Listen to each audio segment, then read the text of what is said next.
But speaking of the Call of Duty, it's time to get down to business here. Nice. Welcome to the Unusual Suspects, everybody.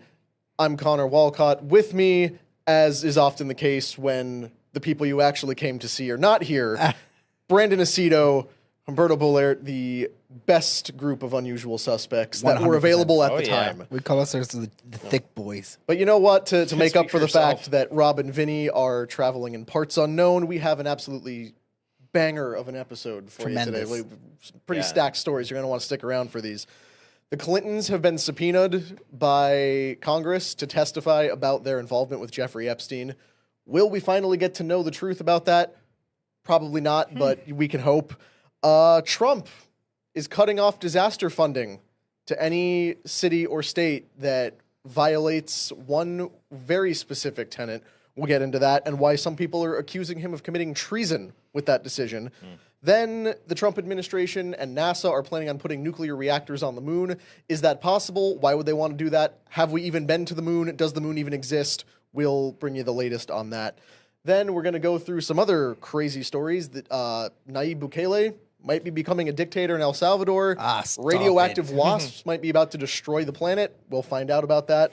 Sig Sauer is killing people. It is. For the first time Allegedly. in history, guns are actually killing people like they have been trying to warn us about for And years. gaslighting customers. Yeah. Yeah. And then we will introduce you to the world's oldest baby and how that exposes the absolute horror that is the IVF industry.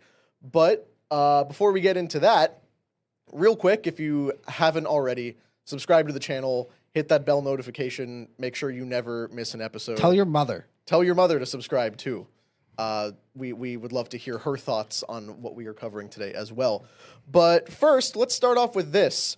Earlier this week, or actually last week, President Trump signed an executive order reviving the presidential physical fitness test. Humberto, you didn't go to school here, so you don't. No, but I you went don't to an remember American high school. that. Okay. So, So- do you remember the? I do okay. remember. Brandon? Yeah, of you course. As well. So this thing was a staple of American public school physical education. It was actually created, I didn't even know this until I looked it up, by Eisenhower in 1956, and then officially put in place by Lyndon Johnson, and lasted up until the Obama administration, when all the worst things happened.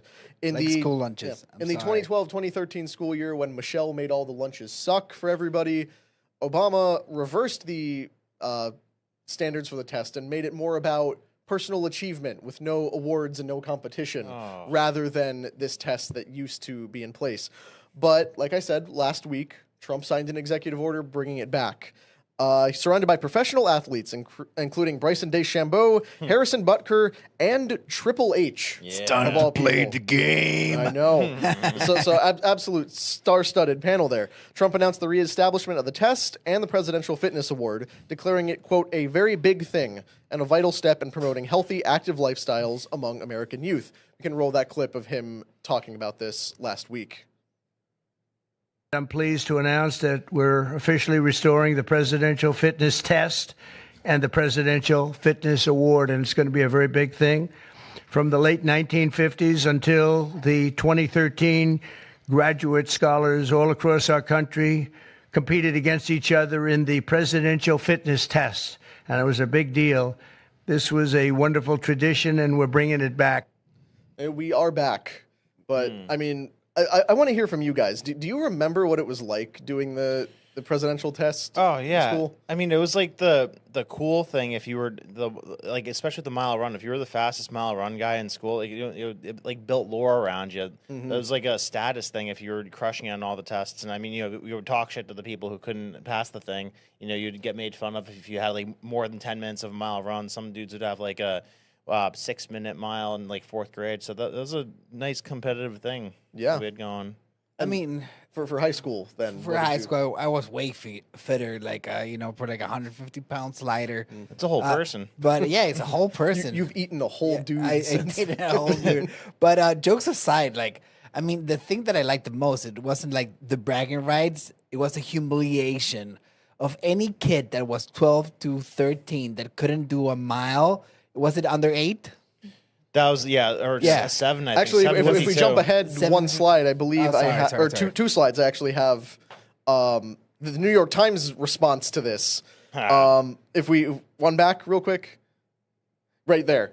The New York Times published this in response to the announcement. For some, return to presidential fitness test revives painful memories. And if some come on. weak Get out crying of kid here. on the Get front out cover. of here. For anybody who might not be familiar or who has, since forgotten what this ritual consisted of, it was a 1 mile run, sit-ups, max pull-ups and push-ups, a sit and reach. That was the one that always got me. When you have long legs and no hip flexibility, doesn't matter how fast you can run, sit and reach was agonizing. And then also the shuttle run, which was, the back Yeah, and forth with as the fast beep. as possible. Now, I grew up going to private school, so we didn't do like the competitive part of the presidential test. It was just it was kind of a pass-fail thing. If you hit the benchmark for your age, and if you passed, you got all the things. Remember the third, fourth grade? Can't remember exactly what year. I was like one of the only kids that didn't actually pass. Really? I wasn't trying hard. I remember the humiliation of being the only one of the few people who did not hit that mark. Let the president down. Yeah, let the president down. All my classmates were doing fun stuff. I wasn't doing the George thing. Bush out of all And presidents. then the next year, I came back and did the mile the fastest in my Nice. entire class. Shockingly, believe it or not, I did actually used to be able to run quickly. Which brings me to an interesting point. Do you guys think you could pass the presidential fitness test now? Oh, I think on the last slide for this one, I have the benchmarks for what they most recently were let's see it. before it was overturned. If we can go to that chart real quick. Yeah, so the blue is for boys, the red is for girls. So we're looking at the bottom here at 17. Yeah, probably? I've pick a number that you think you could hit. 55 sit-ups, doable. That's a pretty standard of course. thing. The shuttle run, again, that's pretty doable if you take big steps. Yeah. A mile in 6 minutes and 6 seconds. If my legacy was on the line and my pride and ego, then I could make it happen. Because what's that thing about the treadmill? That's if you put it on 10, I think it shows what pace you're going at. Yeah. So yeah, I think I could do that. Yeah, that was the thing. The running like that always used to trip me up because I was really good at long distance things. In high school, I used to go for 4 or 5 mile runs around our campus, just running loops around the entire thing. 13 straight But it would pull-ups. take a long time. 13 straight pull-ups isn't the easiest thing. No, it's not clean easy. pull-ups. No, and pull-ups have always been one of my weakest exercises. How many What pull-ups percent- can you do, Brandon? I think I could do 15 straight. 15 straight? Yeah. But remember, because they're looking for strict Like pull-ups. military form. Yeah, none of this CrossFit where you're swinging back. That's not a pull-up. No, straight Yeah, dead hang, straight pull.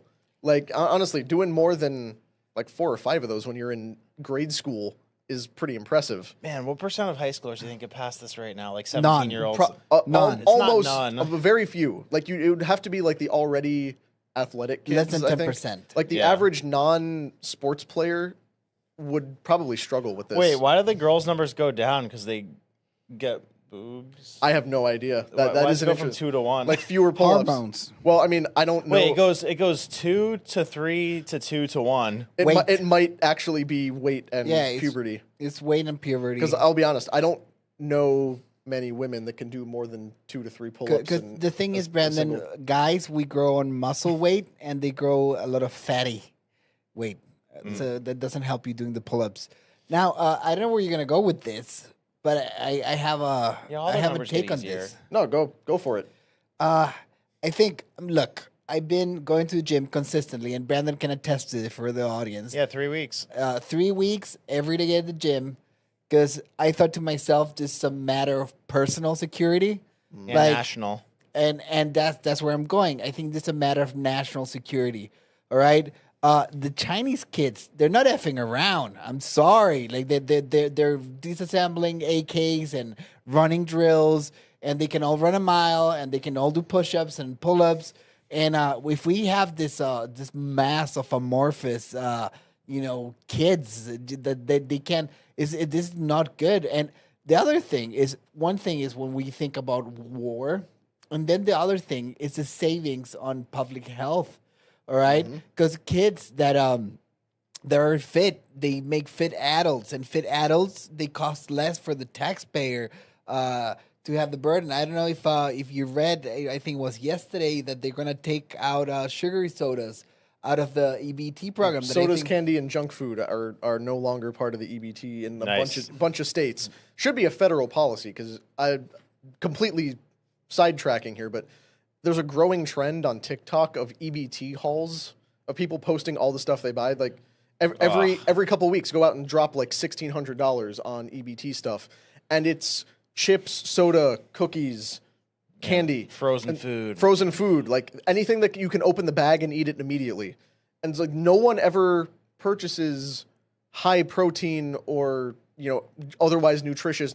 Nobody knows what to do with a fresh vegetable if you're on EBT, because you're eating quickly. So you have these people who are walking around with like 400 pounds overweight, plus all their kids looking the same, and imagine having chocolate $1,600 just for groceries. Yeah, people should be free to buy whatever food they want. I think, but not on the taxpayer dime.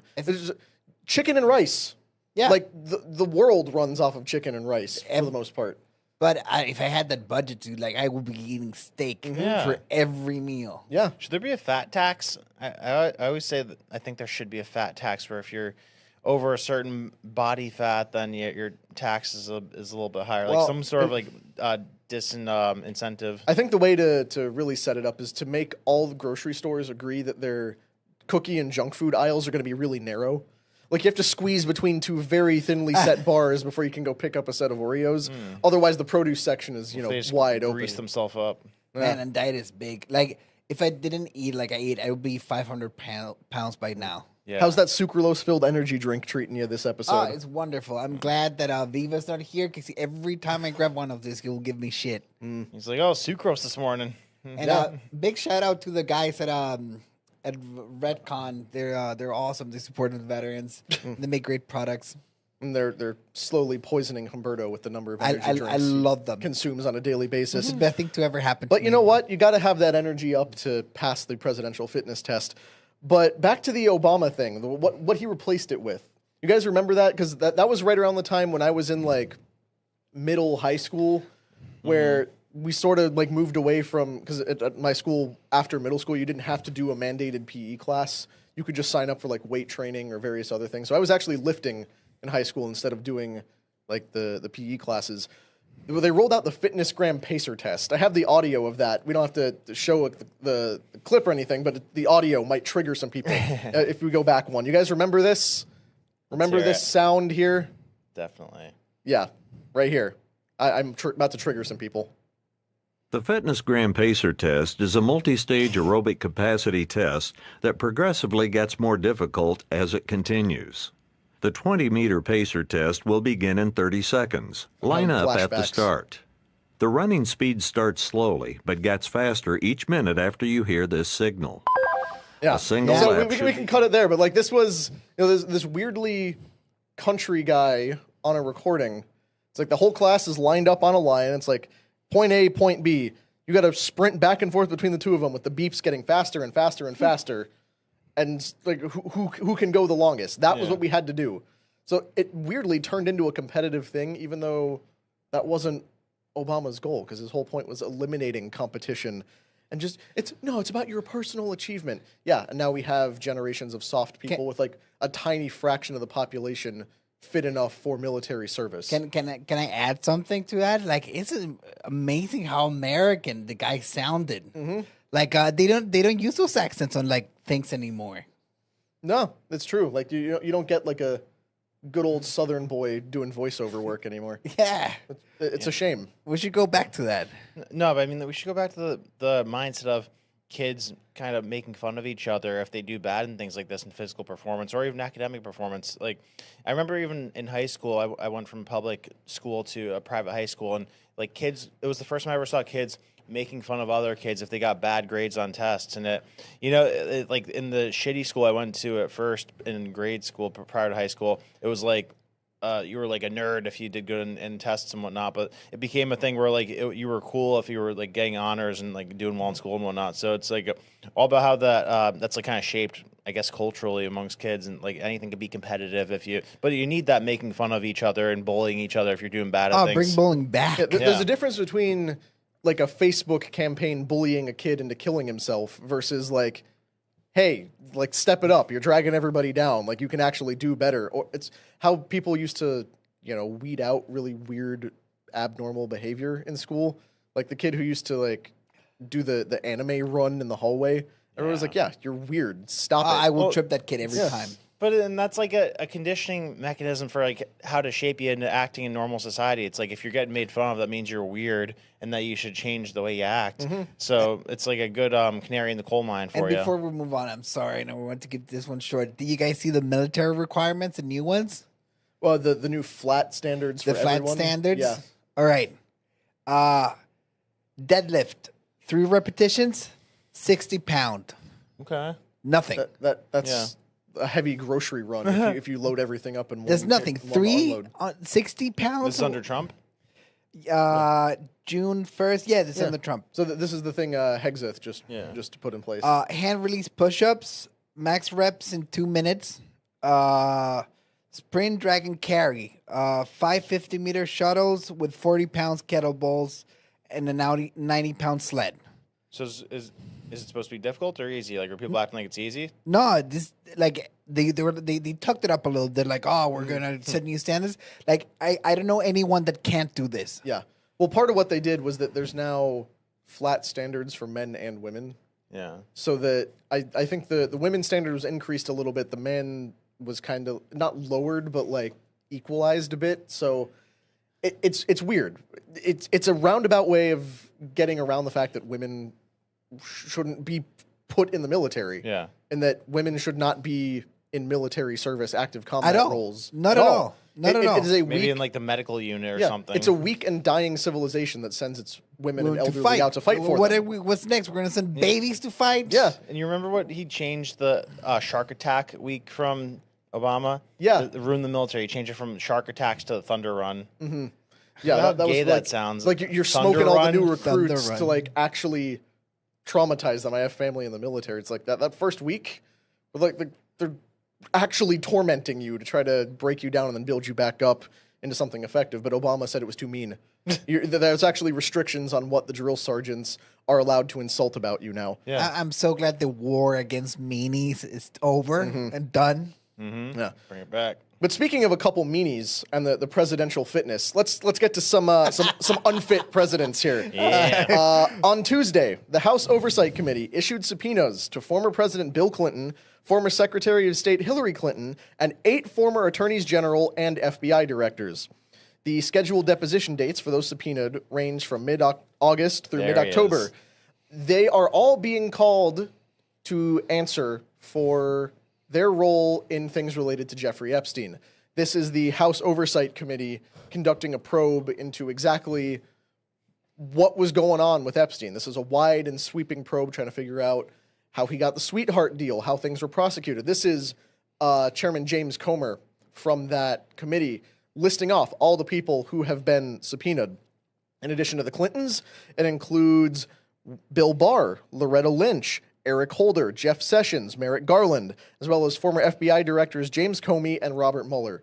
So everybody from the last 2 or 3 administrations who has been involved in any kind of investigation that could have touched on Jeffrey Epstein is being made to now give testimony. Hillary Clinton is scheduled to testify October 9th and Bill Clinton's on October 14th. And, of course, they cite the well-known connections between Bill Clinton and Jeffrey Epstein. What was it, 23 plane rides? Oh, yeah. Although Clinton denies that he has ever been on the island and said, he ceased contact with Epstein over a decade before any of Bill Clinton? Yeah. Like before any of the bad stuff came out about him. So what do you guys think? What's going on here? Are we going to get some answers? All right. Can I go? It's your face, Brandon. make it snappy. It's snappy. All right. Yeah. Can I go? Like, I don't think anything is going to come out of this. Maybe, maybe not. But on the positive side, this is how it's done. Like, this is how it should be done, and this is how it should have been done. To subpoena everyone that was involved, get them in front of the people, and ask the right questions. I think we're going to see Hillary slipped on because she's slippery. Like, if you think the Teflon Don... Slept on or slipped on? Ton. I Okay. don't know. I'm just combining slip with ton. Clinton, slip ton. Okay. And we're going to see them just, I don't think we're going to get any information. Have you seen Hillary getting questioned? I mean, I think the last time I saw like a big public questioning of her was for the Benghazi thing. Yeah. I don't know if she's done it publicly since, but like that should have told you everything you need to know about Hillary Clinton, because what difference at this point does it make? Like, I don't know. You had intelligence that showed the embassy was about to get attacked, and you did nothing. Let a bunch of Americans die. My favorite one is when they're like, "Did you wipe the server?" She's like, "What, with like a cloth?" But see, but now the other thing is people get old and they start slipping. All right? And she's been getting snappy. You know that old person snap? I've seen her in interviews and Biden everything. snap? Yeah. And she might snap this time around because she's not a young whippersnapper anymore, She's what, late 70s right now? How? I don't know. Yeah, Is Bill Clinton older than late Trump? 70s, early Let me 80s. look that up. All right, so Brandon, cook for us. I have to look into the Sessions and the Loretta Lynch's background and all that because I'm interested in that. But the most interesting names here, like obviously aside from Clinton's, is Bill Barr, a.k.a. Robert Johnson, because Bill Barr, he was running the whole Iran-Contra operation that Clinton was involved in. That was Clinton's, like, initiation process into the, slot to be the president. Like, Clinton pretty much became president because of how good of a job he did during Iran-Contra, making Arkansas the place where they brought in the drugs, like, built the guns and sent them to the Contras into Iran. But I was talking with my group the other day, my VT research circle, and I was saying we've technically had somebody who was in the CIA as president for the last 30 years. Think about that. Beginning with Clinton or beginning with Bush? Beginning with Reagan because Reagan wasn't a real president. Bush Sr. was completely the one in control under Reagan. Like, everybody mocked and laughed at Reagan. He didn't really know what was going on ever. Everybody that was in the CIA was saying that. So Reagan was a puppet president. H.W. Bush was like the real president under Reagan. And then H.W. becomes president for 4 years after Reagan. Then Clinton becomes president for 8 years after H.W. And Clinton was in the CIA too. And then obviously H.W. Bush's son, George Bush, becomes Allegedly. president. Which one? Clinton. I mean, according to CIA officers, they say he was in his biographer, they say that he was in the CIA. I mean, especially given his involvement in the whole Barry Seal thing and the Boys on the Tracks that Brandon has covered extensively on his channel. Yeah, Shout out to the Brandon Aceto Thank show. you. Go watch that. Operation Chaos, though. Yeah, Clinton's been involved in all sorts of stuff. We'll start with Operation Chaos when he would infiltrate college protest groups to, like, supposedly rat out who was anti. Has it been ratified? Like, is it The source that I'm citing with this is Roger Morris, who was Clinton's biographer, who said CIA sources told him that. But that's not an official source. Like, it's not his biographer. sanctioned. Yeah, it's not sanctioned. Who's citing CIA officers? Yeah. Well, a lot of the Operation Chaos files were destroyed. Like, before the Family Jewels came out, a lot of the stuff was destroyed. I agree. You need evidence for the claim, but Humberto, to counter what you're saying, it's not like the CIA is going to admit that they've been running presidents like puppets for the last couple decades. Yeah, so it's like, what concrete proof? Like, go on a Wikipedia page. It's like, oh yeah, the CIA admitted that Bill Clinton was actually just a cardboard cutout, and they were running the entire thing from behind the scenes. So there needs to be evidence for the claim. Well, there is and circumstantial. Yeah, there's circumstantial evidence. There's reports that allows you to build a narrative, and that's how a lot of these things work. So don't play the credentialism game of until it's a peer-reviewed paper. I'm not gonna. Like, when would you ever even write that down? So there's a classification method in the CIA, which I think it's like I forgot the exact name of it, but basically it was called, I think, ears only. So you would just never even write the thing down. So it was like so classified that it was only spoken out loud and never even written down, documented. But so that, in addition to a lot of the Operation Chaos files being destroyed, it's plausible that there's obviously no evidence that he ever was in the CIA because of things that were destroyed or things that were never written down. But I don't know. I think it's a pretty strong source that people within the CIA told his biographer that they often saw his name on CIA reports. And he wanted more than anything to dodge the Vietnam draft. So, I guess the way that he did that, in addition to being a Rhodes Scholar, he's a Rhodes Scholar, dodges the draft, supposedly rats out on people who are anti-war, and then gets plugged in to be the governor of Arkansas like a few years after that, and then the CIA's At 32, right? yeah, and the CIA's biggest operation ever starts happening in Arkansas.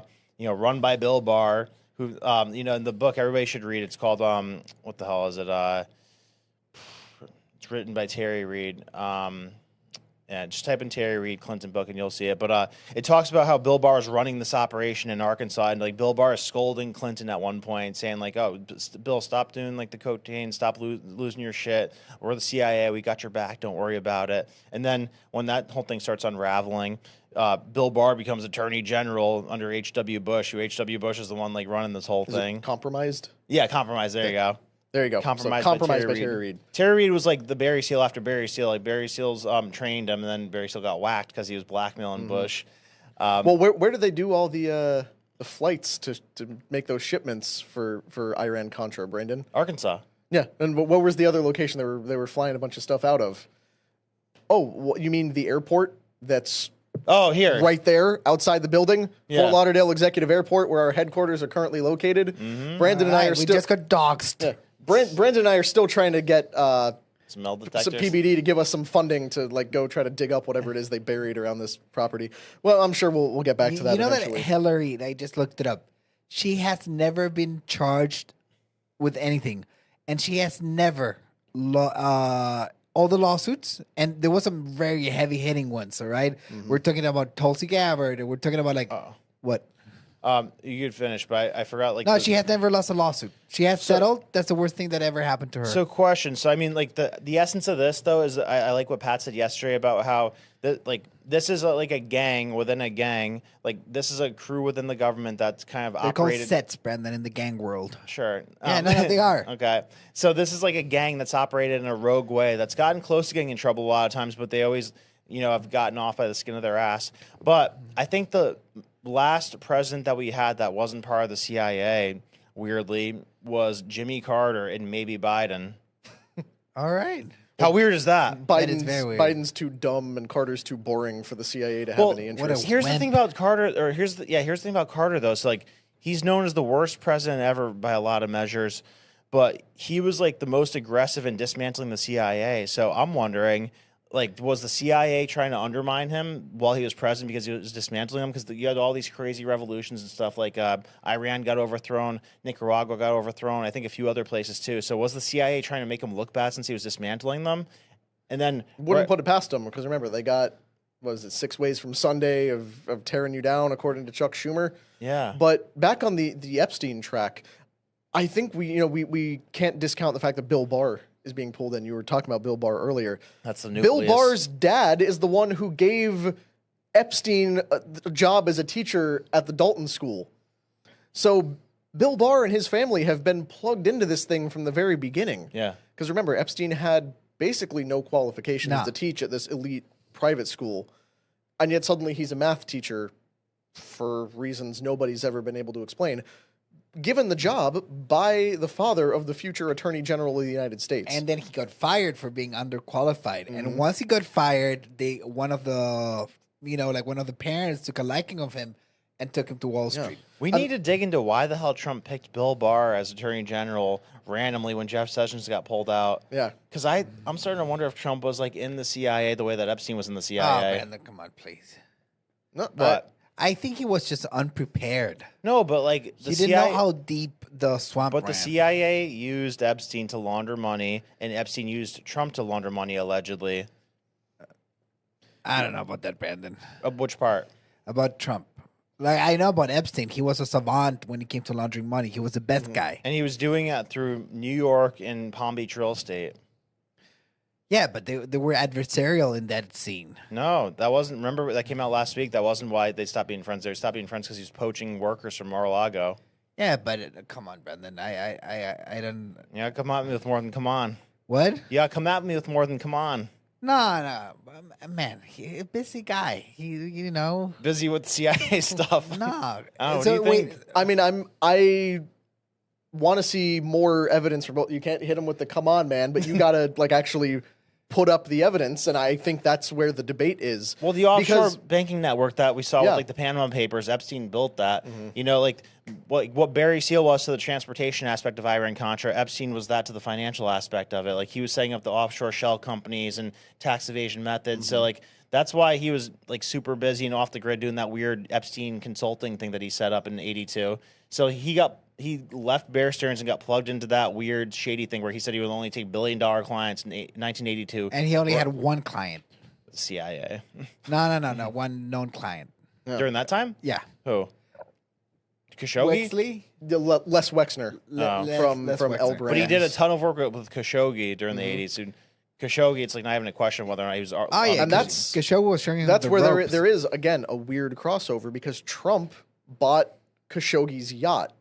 Trump, who has never expressed an interest in boating in his life, actually a hatred. actually a dislike for boats, bought that boat, and it was used for like sting operations. Well, at one point, wasn't it? wired up with cameras and mics, Yeah. that's for sure. So Maybe he said the boat thing for shock value. I don't right? know. And there's not that many boats of that caliber around. It was the most expensive in the world at the time. Yeah, so like there's a very small market. So you were bound to buy it from someone, all right? Yeah. So, regardless, I think there's a reason to ask these questions, particularly in light of how all the Epstein stuff has been handled by the Trump administration with the weird back and forth and the binders and the promises and then the denials by people who made their careers saying that the Epstein client list existed. But I think it is important that all of these attorneys general are being subpoenaed because these are all people who would have had direct access to these files. Yeah. I think one of the things we might learn is that evidence was planted against Trump in the files, or at least Trump believes evidence was planted against him, which might explain, at least in part, what they have been doing with this. Of if he thinks that all these guys, most of whom hated him, had access to all the documents and would hype up and possibly even fabricate evidence, as we know by the Russiagate investigation that's ongoing right now, these guys just invent things to try to stop Trump. So it's possible that whatever files existed were full of fake things concocted against Trump. What's the easiest way to bulletproof this to never come out as true? It's to plant evidence inside. It's the easiest thing to do. It's just 2 or 3 prints, piece of paper that you put in there. Why take half measures and just put it in there and not make it public? Why go out with these like weak ass artificial real estate price things? It's the same reason why Iran, they're always 2 or 3 weeks away from building nuclear weapons. They having the ability to do fake too. No, having the ability, I don't know about that, but having the ability to do something and being close to it, like I don't have it right now, so you can't like bomb me out of existence, but I have the capabilities of doing it very easily. You know, same thing with planting documents. You're talking about with the Democrats with having the stuff they yeah, planted, but like it's a threat. that wasn't you a know? very effective threat if he's like fighting everything they're doing tooth and nail and becoming. But once the first nuclear bomb is dropped, because they know you have the nuclear bomb, everything is over. Why wouldn't they float it though? But Brandon, if they open up the case, all right, and Trump is like, oh, I know I'm planted here, but F it, just open it up, bring my name up, and then it opens up the rest of the things. The thing they're trying to hide, it will open it up. Humberto's got a very valid point that once the ultimate weapon is deployed, there's no stopping everything else that comes after it. To quote the old expression, the power of the sword of Damocles is that it hangs, not that it drops. It's the threat of something happening rather than the thing itself that makes people fall in line. But he's talking about the Democrats, and he's saying that like they would have planted that so that they have the threat of doing that to him, but they didn't even mention it when he was trying to run. Brandon, the thing is that there's no Democrats and there's no Republicans, all right? They all work for the same bosses. Like, it's an illusion of having two sides, all right? And this is some backroom... Yeah, pedo stuff is very bipartisan. This is backroom uniparty corruption's stuff bipartisan. here.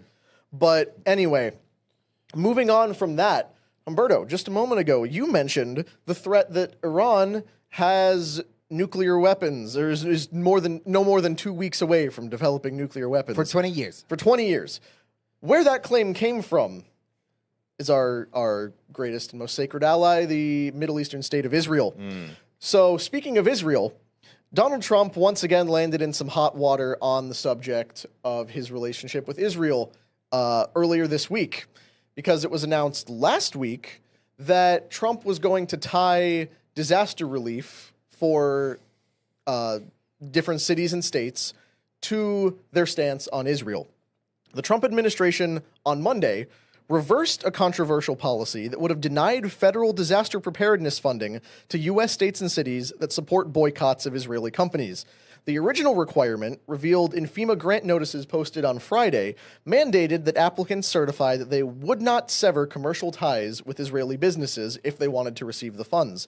However, by Monday afternoon, the Department of Homeland Security quietly deleted the policy from its website and issued a statement disavowing any current funding conditions tied to Israel. So we can show a Reuters headline here. They're the ones who broke that story when it first came out. That $1.9 billion in state disaster funds were going to be held up if cities or states engaged in any kind of boycott against the state of Israel. Come on, we all can read here. Is that the headline fair after what you said?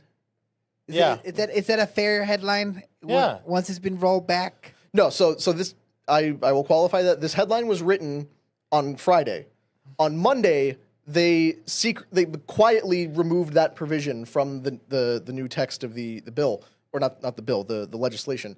They said that it will not take effect. They rolled it back, but they made no announcement about it. And actually on the next slide here, we have the statement from DHS saying, there's no FEMA requirement tied to Israel in any current NOFO. Now, the community note is what's important. And, we love community notes even when they're unfortunately going after the people we wish we could trust. Misleading. DHS terms and conditions only now removed the section stating boycott means refusing to deal, cutting commercial relations, or otherwise limiting commercial relations, specifically with Israeli companies. So prior to this announcement coming out, there was one. There was a condition. So, this is what got a lot of people fired up, and people were very concerned about it. Actually, on the next one, we have Candace Owens' statement that I think perfectly sums it up. Denying Americans who won't support the genocide being conducted by your friends, Trump has fully betrayed America for Netanyahu, and if you cannot see that now you are completely blind, best 100 million Miriam Edelson ever spent. Huh. She's basically accusing Trump of committing treason and explicitly said it in other posts, and many other people echoed that sentiment of what happened to America first. Like, I never saw it. Yeah, if you are in a position where, I just lost my home to a hurricane, can I get some FEMA funds? Actually, your state, your city isn't pro-Israel, so no FEMA funds for you.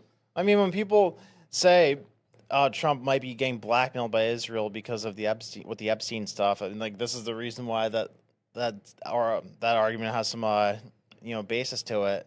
I mean, with everything that we're seeing with his behavior and with the way he acts throughout in the Epstein stuff and the Epstein's connections and where he originated from, then I don't think it's implausible at all to think that Trump could be getting blackmailed or pressured by Israel. Especially with the timing of when Netanyahu went there and when he started acting weird about the Epstein files. So, what the hell else are we supposed to think when he does things like this? Things that you would never think that he would do in a normal situation. You're basically telling states they have to spend money with companies that are affiliated with a certain country. Mm-hmm. Basically, there's no logic. Basically, they all had to sign a commitment to say we will not boycott Israeli companies, which is part of the BDS movement that wants full boycott, divest, and sanction against Israel for all of its alleged or otherwise provable actions that typically leftists disagree with.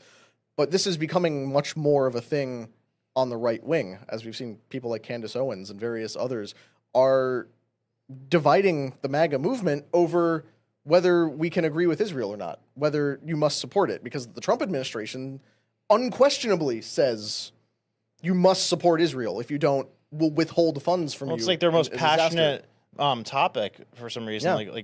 Why is it of greater concern than things that deeply hurt and affect America? Mm-hmm.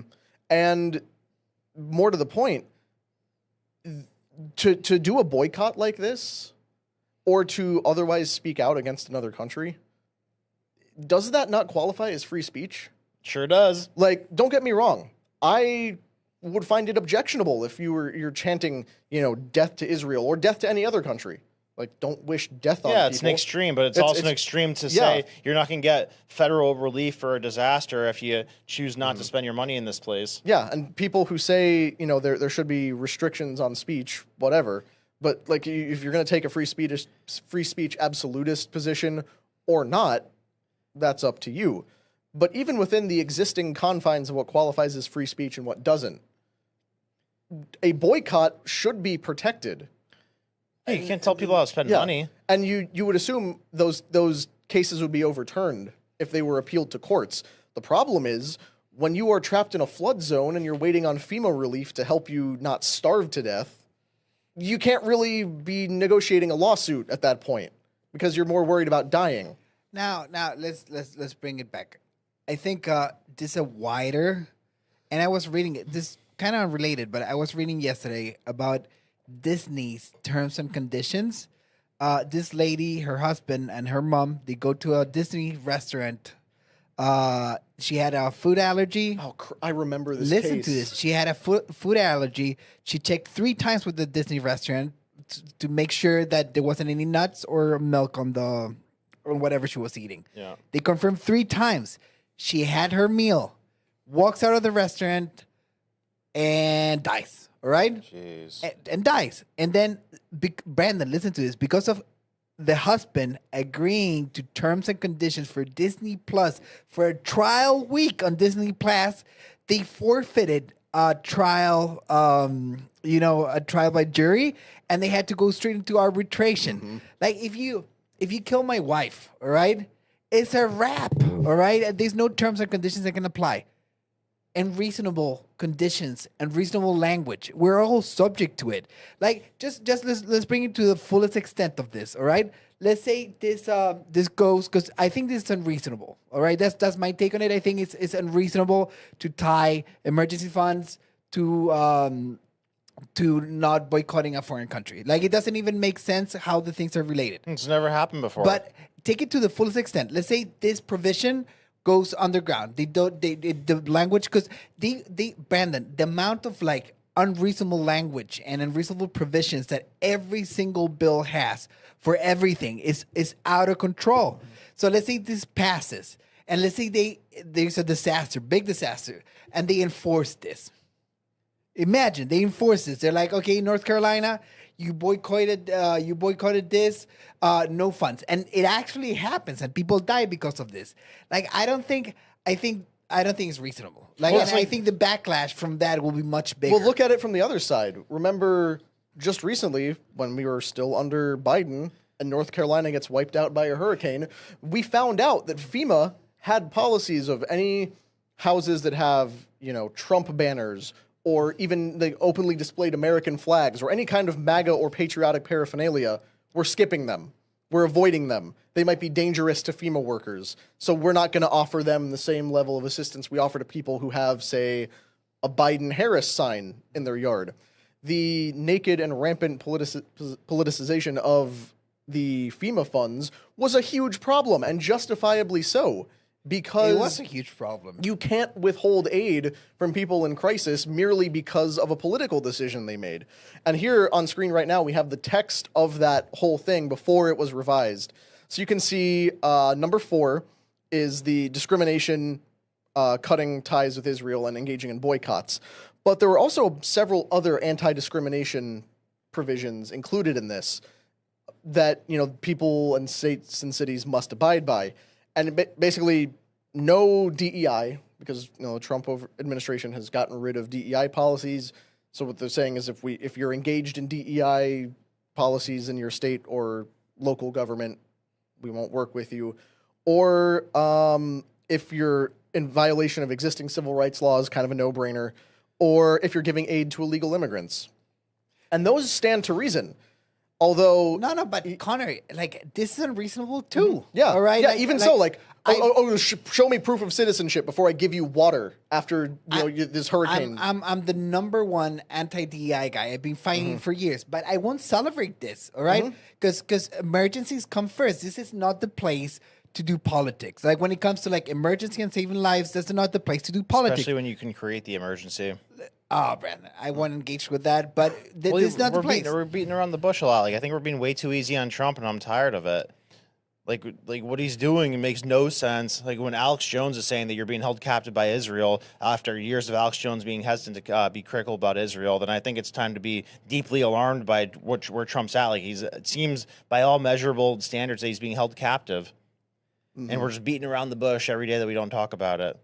On the DEI point, I think it's important to note that I the reason I think that's in there is because rewind back to the pandemic when they were distributing vaccines, there were locations that were doing things where we are giving priority vaccination to people of color and people of low income because they're the most disproportionately impacted by this virus that is, affected everybody. So if you're black, you get to come to the front of the line and get vaccinated first. Sounds like Tuskegee stuff. Yeah, I think this is meant to knock that down of because there are places that will prioritize minorities over white people in terms of distributing aid and relief funds after disasters. So I think what it's trying to get at is if you are found to be engaging in any kind of ranking rather than first come, first serve and distribute on the basis of need with equality to everybody, as should be the case, I think that's what that is meant for. But Brandon, I think you kind of are spot on of this has nothing to do with Israel. The foreign policy should not factor into this in the slightest. So you're trying to say because a state or local government has a foreign policy stance that we don't agree with, we will not help you as your federal government. If the federal government will not intervene to help in these kinds of situations, what are they there for? What function do they serve? No, but it's like, yeah, that's egregious and audacious, but it's just bizarre the same way that he's acting bizarre and weird about when you bring up the Epstein stuff. For him to just proactively try to make a policy like this to sneak it in where, okay, yeah, your federal funding is tied to your position on a country. That makes no sense. That doesn't happen. So what the hell is being said to you to make you do something like that proactively when there's a million other things that you haven't done yet that we wanted you to do? Mm-hmm. I mean, yeah, that's the major question. And I mean, it's a pretty clear, thesis that what people have as to why he's acting that way. And Trump does not shape DHS and FEMA policies directly. These are all people he's put in place and people he works with and people in his orbit, which means the problem is much bigger than Trump. It's not just, Trump has something hanging over his head and he's being manipulated. This is a system-wide thing. Case in point, Congress is on recess right now. Where did Mike Johnson go on his vacation during that recess? Have one guess? He went to Jerusalem. He put on a yarmulke. He kissed the wall. He said Christians have an obligation to support Israel and reaffirmed that America will always stand by our sacred ally. Trump was trying to make Congress not take this recess so they could actually pass legislation and do their job. But everybody's on vacation, and the guy who's third in line for the presidency is over in a foreign country pledging allegiance to them. And at what point are you allowed to ask this question? Well, speaking of blackmail, I think Mike Johnson is a top contender for somebody who looks like somebody who had gotten blackmail because... literally a black male, his adopted black son, who's only 12, 13 years younger than him. Is that right? Yeah, but... It's very... It's an odd relationship where they have Glenn guys who adopt adult children. Matt Gaetz too. But Glenn Greenwald brought up that Mike Johnson's most passionate thing that he always spoke about for years was that with the FISA warrants, the oversight that it allowed with that, with the Patriot Act and the electronic surveillance and whatnot, he constantly talked about how we need to reform that, how we need to repeal it and take power away from those abilities. And he becomes Speaker of the House. That bill comes up to be re-voted on to keep it in place. Otherwise, it's going to go away. And after years of speaking against it, he suddenly just changes his tune. He's like, "Oh yeah, actually, I spoke to some people, and we do need to keep it in place." So what the hell happened to you in that time in between? If you become Speaker of the House to where you were totally against it, then you have a conversation, you're totally for it. They show you some nasty stuff that you were doing. I guess.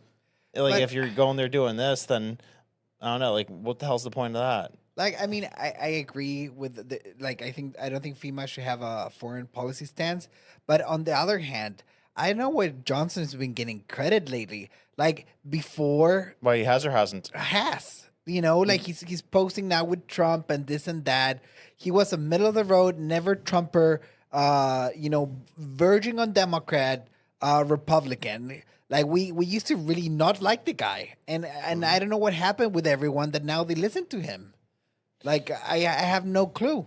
Well, yeah, I mean, it seemed like Trump tried to take the path of least resistance in terms of like being buddies with them and trying to get them on his side. Like he was with them right off the bat. He's like, "Oh yeah, I support Mike Johnson. I think we're gonna do a great job." But I've heard nothing exciting from Congress all year.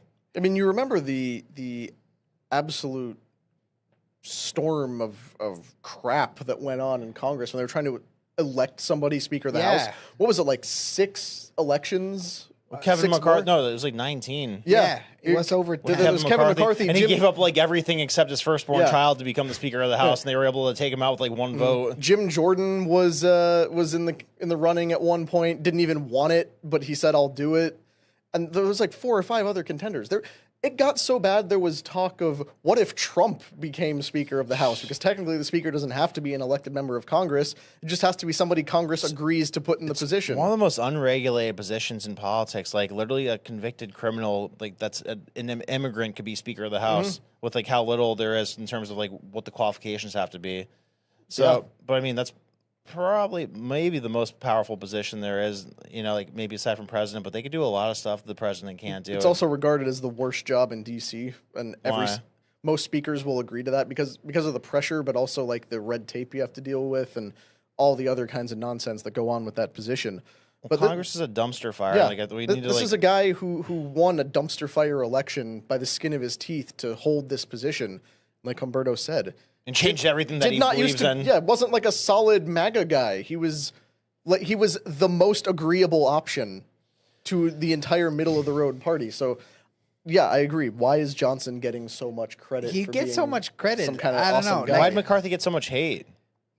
Same reasons. Because he's same reasons. We never liked McCarthy before. No, but the fact that so many people disliked him make me want to trust him more than I trust Mike Johnson. Oh man, the thing is that if your name floats when it comes to Speaker of the House, you're a terrible You're just the most being. disgusting person. You're a terrible. I'm sorry. I don't know any of the guys personally, but I don't know. I've been with Trump since 2016. I saw what all those guys did to Trump. I saw what they did to the MAGA movement. I saw what they did during January 6th.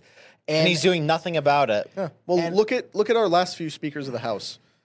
We have Mike Johnson now. There was Kevin McCarthy, Nancy Pelosi, and Paul Ryan. Like, you remember the first 2 years of the Trump administration when Paul Ryan was Speaker of the House? Yeah, and disgusting human. Like, everything that went wrong was the fault of Republicans undermining Trump, and most of it traced back to Paul Ryan. Yeah. Yeah. Well, is he done? He was trying to replace Trump with Pence. Like they were trying to make Mike Pence the president and Paul Ryan the vice president, and usurp Trump before the election even started in 2016. Yeah. I mean, it made perfect sense. But I guess on that point, Mike Johnson's disgusting. Yeah, and I guess it's a good thing that FEMA reversed that policy. But that's always still in the works. They're always the fact that it got working mentioned is deeply concerning. I won't give my opinions on foreign policy, but I will give my opinions on policy in general.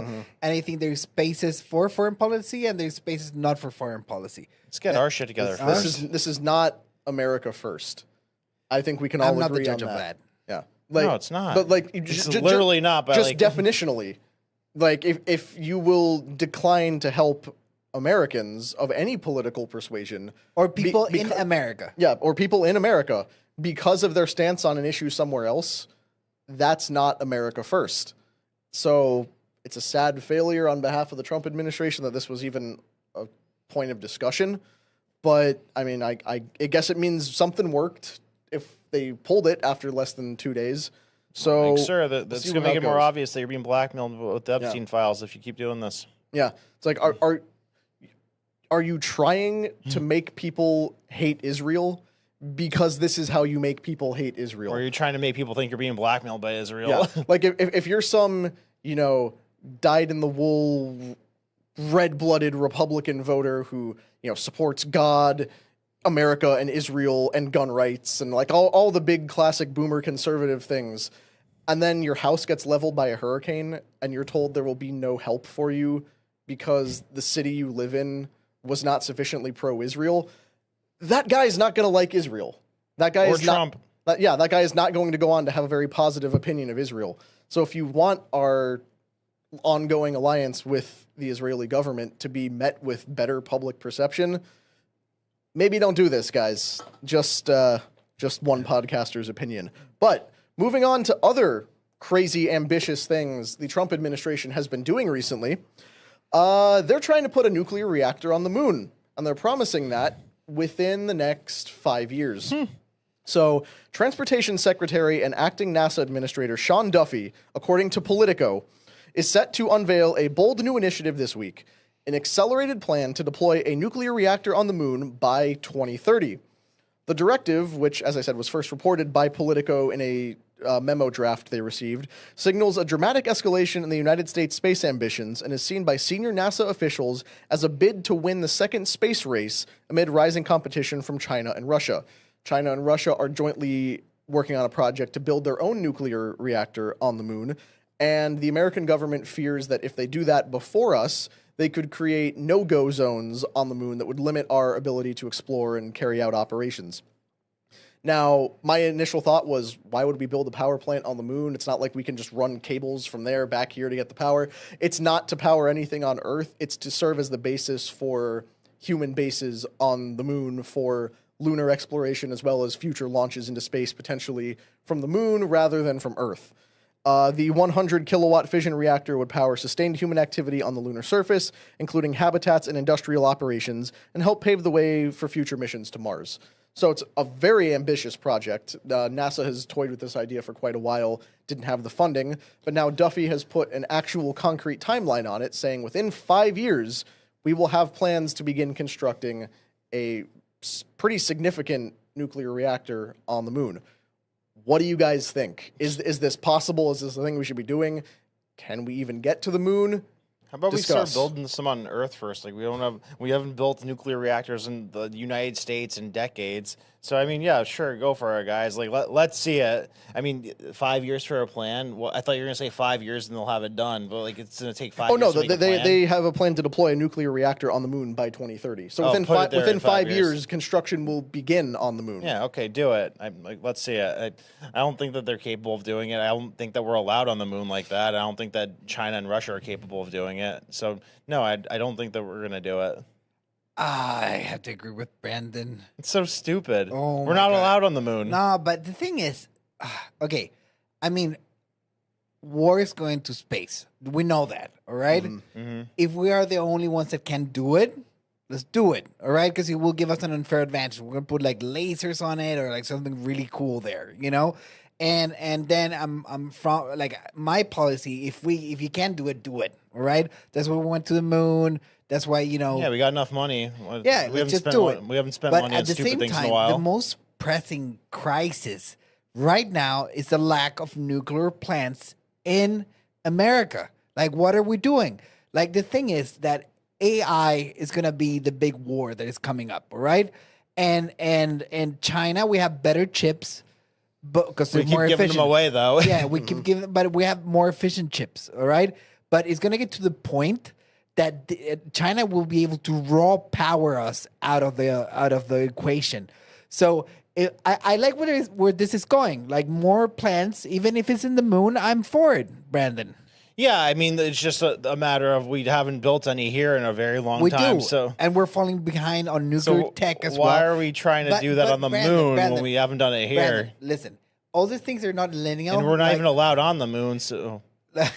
But you've said that a couple times. Like, qualify that real quick before we go back to who's not allowing us on the moon? Well, humans clearly aren't allowed on the moon. That's what happened when we went there. Like, there's NASA transcripts of the NASA guys saying, like, yeah, it looks like there's other life forms here with like other ships and other beings, and you know, there's a lot of scientific evidence to show that the moon is not a planet, it's not a rock, it's like a metal object that. Something weird's going on with it. It seems like some sort of life forms live in them, like it's observing us or something. So I don't think that we're allowed on the moon. I say to these guys, like, yeah, go ahead, I dare you, show us that you built something on the moon, and then prove it. Because I don't think that we're allowed on the moon. Because I think something more powerful than us lives on the moon and watches us. Okay, so on that point, building a nuclear reactor on the moon by 2030 implies that we will be able to step foot on the moon before 2030. Yeah. And, you know, there's... Which we haven't since we supposedly went the first time. There's the Artemis project that's like going to be the new Apollo mission that NASA is currently working on. That's to return us to the moon within the next couple of years. Because we lost the technology to do it in the meantime. And it's like this whole big thing. And honestly, like as someone who sees the validity of questioning the moon landing but wants to believe in it, because I believe we went to the moon, and I believe we lost the ambition long before we lost the technology, because we came back from the moon and decided to prioritize other things, including making the entire planet one massive welfare state rather than the ambition of going there. But I like the fact that they are saying this is the new space race. We are now competing with Russia and China to get to the moon, because that's what got us there in the first place. Yep. On the presupposition that the moon landing is legitimate, which is what I'm operating under right now. No, that's what America operates under, right? America went to the moon not for the sake of exploring, not for the triumph of humanity, but to beat Russia. Yeah. We went to the moon because we were told, if we don't, the Russians will get there first, and that will not only be a major political defeat for us because they'll look better than us, but also we lose a strategic advantage if they're able to start developing things in space and we are not. Like a nuclear reactor in the moon. Yeah. I'm sorry, I'm going to be the pessimist today. Oh, Brandon. But so like we immediately after the moon mission and we got back and then began additional space exploration, it shifted. And now space is viewed as this whole of humanity kind of project. You know, like there's just one international space station. There's not every nation doesn't have their own.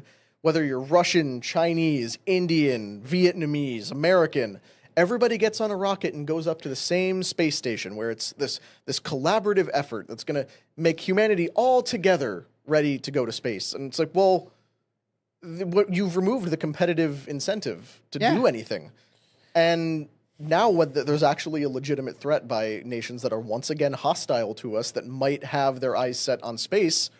Yeah, there's a competitive reason again. You know what pisses me off, though, is that like it never had to be that way. And I mean, all right, whatever. If we needed a fake Cold War to get the space race going, to get the juices flowing, and to get us motivated to go to space, like, was that worth the fake Cold War that cost us trillions of dollars and a lot of wasted time? Because the Cold War was bullshit. Russia would have never existed or been strong without us. Like, Russia USSR was literally having food shortages in the 30s. We were giving them food subsidies. They had no capacity to build semiconductors in the 70s and 80s. We gave them the capacity to do that. We gave them the technology. So we were propping them up the entire time we were in this fake-ass Cold War. So, like, forgive me if I don't take that Brandon, shit seriously. Listen. What? I'm not saying this is one-to-one, but when you're pushing... Because we did the same thing for China. That's why it's one-to-one. Like, I'm on China exists completely because of us and what we've given them. Well, but when you're pushing the limits of the human experience to like as much as you can push them. We're not, though.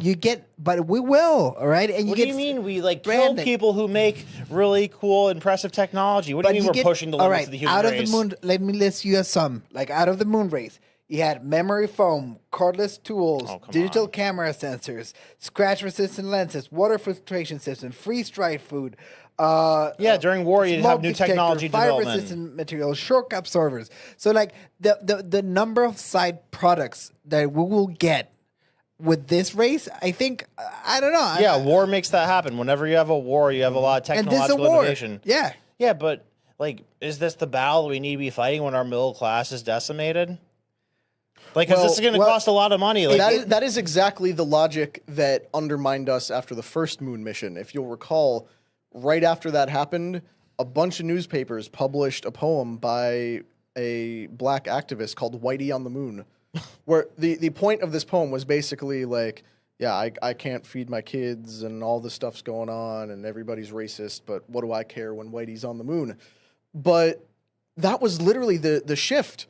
All the protests immediately picked up on, you know, you're sending people to the moon when, you know, there's no affordable housing in the inner city, and you know the welfare programs are being undermined in order to fund the space explorations. Because deficit spending. Yeah, we shifted away from the ambition of getting to space to exploration for the sake of exploration in order to prop up all these. So you're making the economic argument of, well, we can't dare to dream of anything beyond our planet until every single person is lifted out of poverty by economic stimulus. Yeah. No, I'm saying economic stimulus is what put people out of the middle class. And we can't. We're not going to be a serious country if we keep decimating the middle class. We're going to be a socialist country. Brandon, it's not serious anymore. Like there's Yeah, more. but it's time to put a nuclear reactor on the moon when we're not serious. Well, that's more serious, more No, achievable. it's not. It's ridiculous. We don't even have a nuclear reactor here.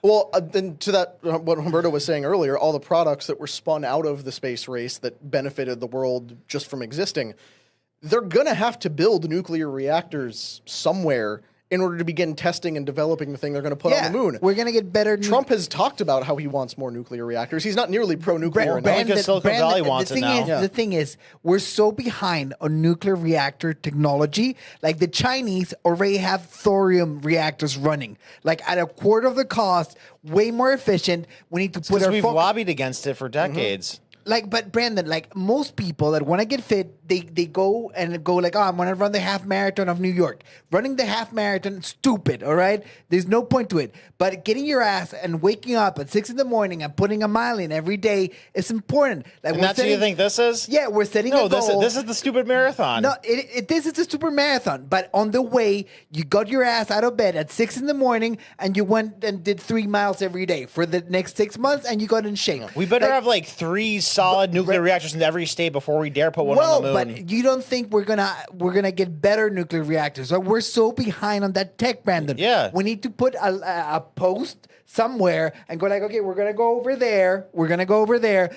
and these are the steps. Like with the tech we're gonna build to get there, that's an important thing because we need to set a goal somewhere, Brandon. If you don't set a goal, you never. Right, but so like, why are we speaking about this before we're speaking about having them in America? Like I've heard little trickles of it from Amazon and from Google because they want to build their AI stuff, but not from the president. Yeah, and that is a very important point of it. Like, it can't just be this far-flung thing where the moon gets a nuclear reactor, but we're here on like coal power plants or shifting to windmills. Yeah, and having blackouts and brownouts everywhere. Yeah, California has scheduled rolling blackouts, and you can't run your air conditioner because they shifted to green energy to try to cut down on wildfires. But Brandon, the valuable thing is those 5 miles we're going to run every day on nuclear tech. Every day we're going to wake up in the morning at 6 and we're going to run 3 miles, 3 miles, 3 miles, 3 miles. Well, we have the tech, though. We're just not implementing it. Don't say 3 mile in context of nuclear reactors. Right. Yeah, because a couple disasters and some idiots in the 60s who couldn't tell the difference between a nuclear warhead and a nuclear reactor, and suddenly we aren't allowed to have the most efficient form of energy known to man. To be honest, and you know this because you know economics, it's going to be way easier to have a whole human colony living and thriving in Mars than to fix our national debt. And I went back down from that. You don't think it's going to add up to our national debt to have a colony in Mars? Well, you can't have national debt when you're in Mars, Brandon. No. Right? Who's going to come collect when you're in Mars? Who's going to pay to colonize Mars? It's obviously going to be a project of the government. Fair enough. All right. I mean, but this right here is the reaction that most of the internet has been having to this announcement. Can we see the Epstein files? Best I can do is an imaginary nuclear reactor on the moon. Yeah, literally. Like, unfortunately, that seems to be the case. Again, Man, that's not fair. It's not, but it does show where a lot of people's focus is right now. People have lost ambition for space because there's so many problems that they haven't sorted out on Earth yet.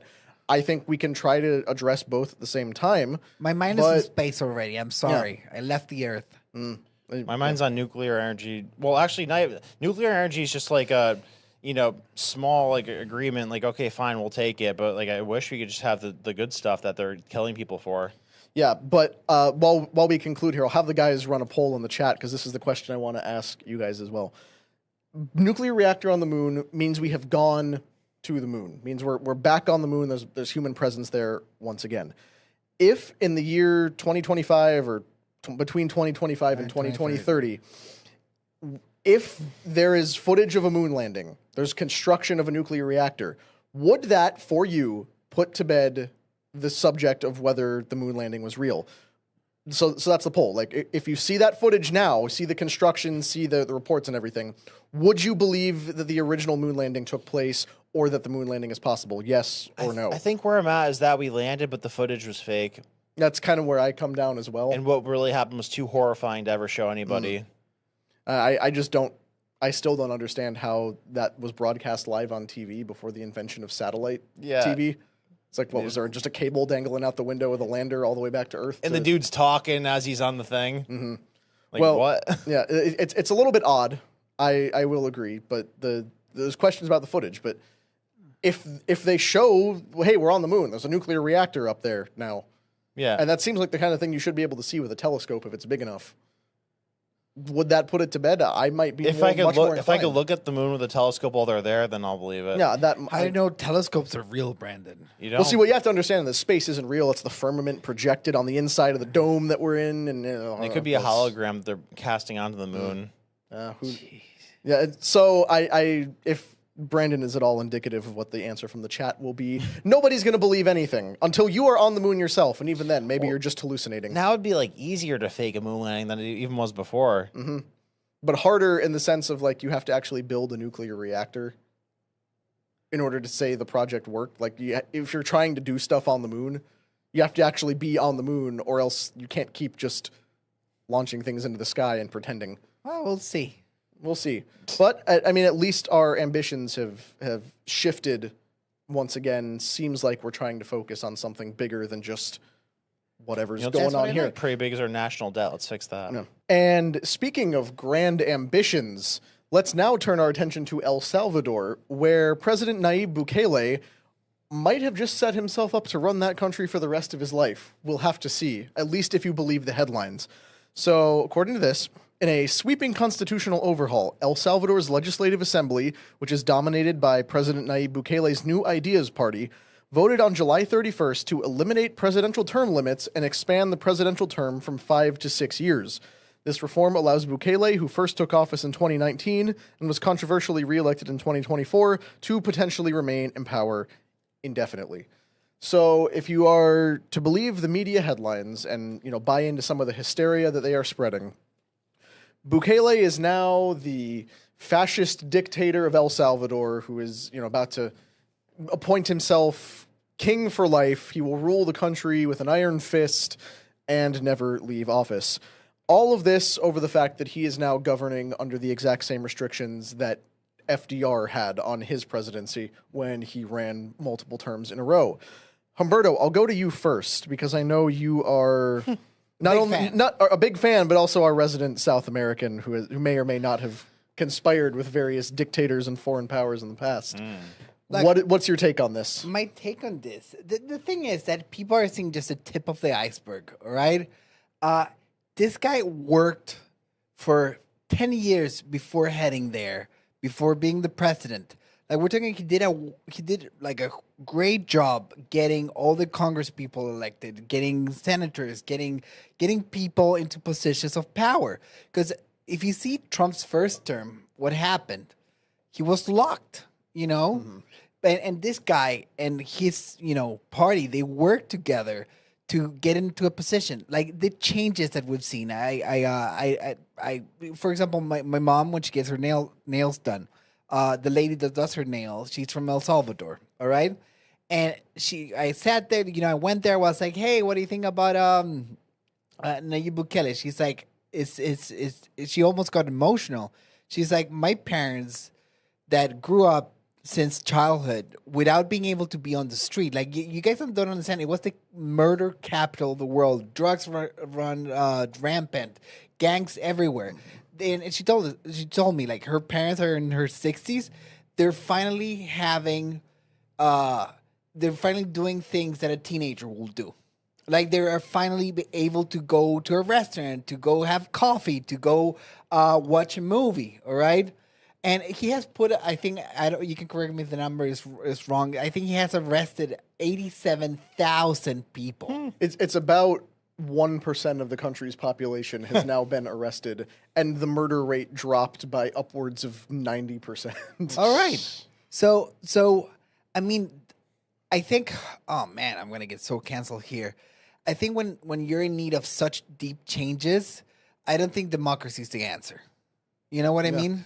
I think the results speak for themselves on that, because anyone who's trying to call Bekele a fascist authoritarian dictator, maybe they're correct.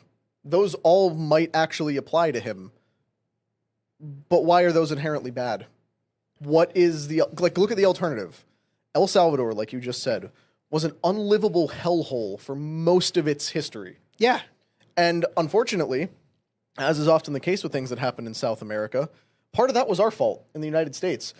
People forget MS-13 was an American problem first. The MS-13 formed in the United States, and then under Obama, all of them got deported, because people also forget that Obama was called the deporter-in-chief back when it was okay for a Democrat to be in favor of deportations. So all of those guys got shipped back to El Salvador, where they took over the country and made it worse than it already was. Bekele comes in, authoritarian crackdown, strong leader. They overturned existing constitutional laws that would have prevented him from serving back-to-back terms. Oh, the way he did it was beautiful. Yeah, it was all done through the proper processes. That there was no grand military coup. The government just voted on it, just like they did for this. And it made the country objectively better. So if you're going to be one of those people who's trying to say, he's a dictator, he's evil, he's a fascist, the alternative is a gang-run hellscape where people can't safely walk down the street. And that sort of exposes where those people's priorities lie.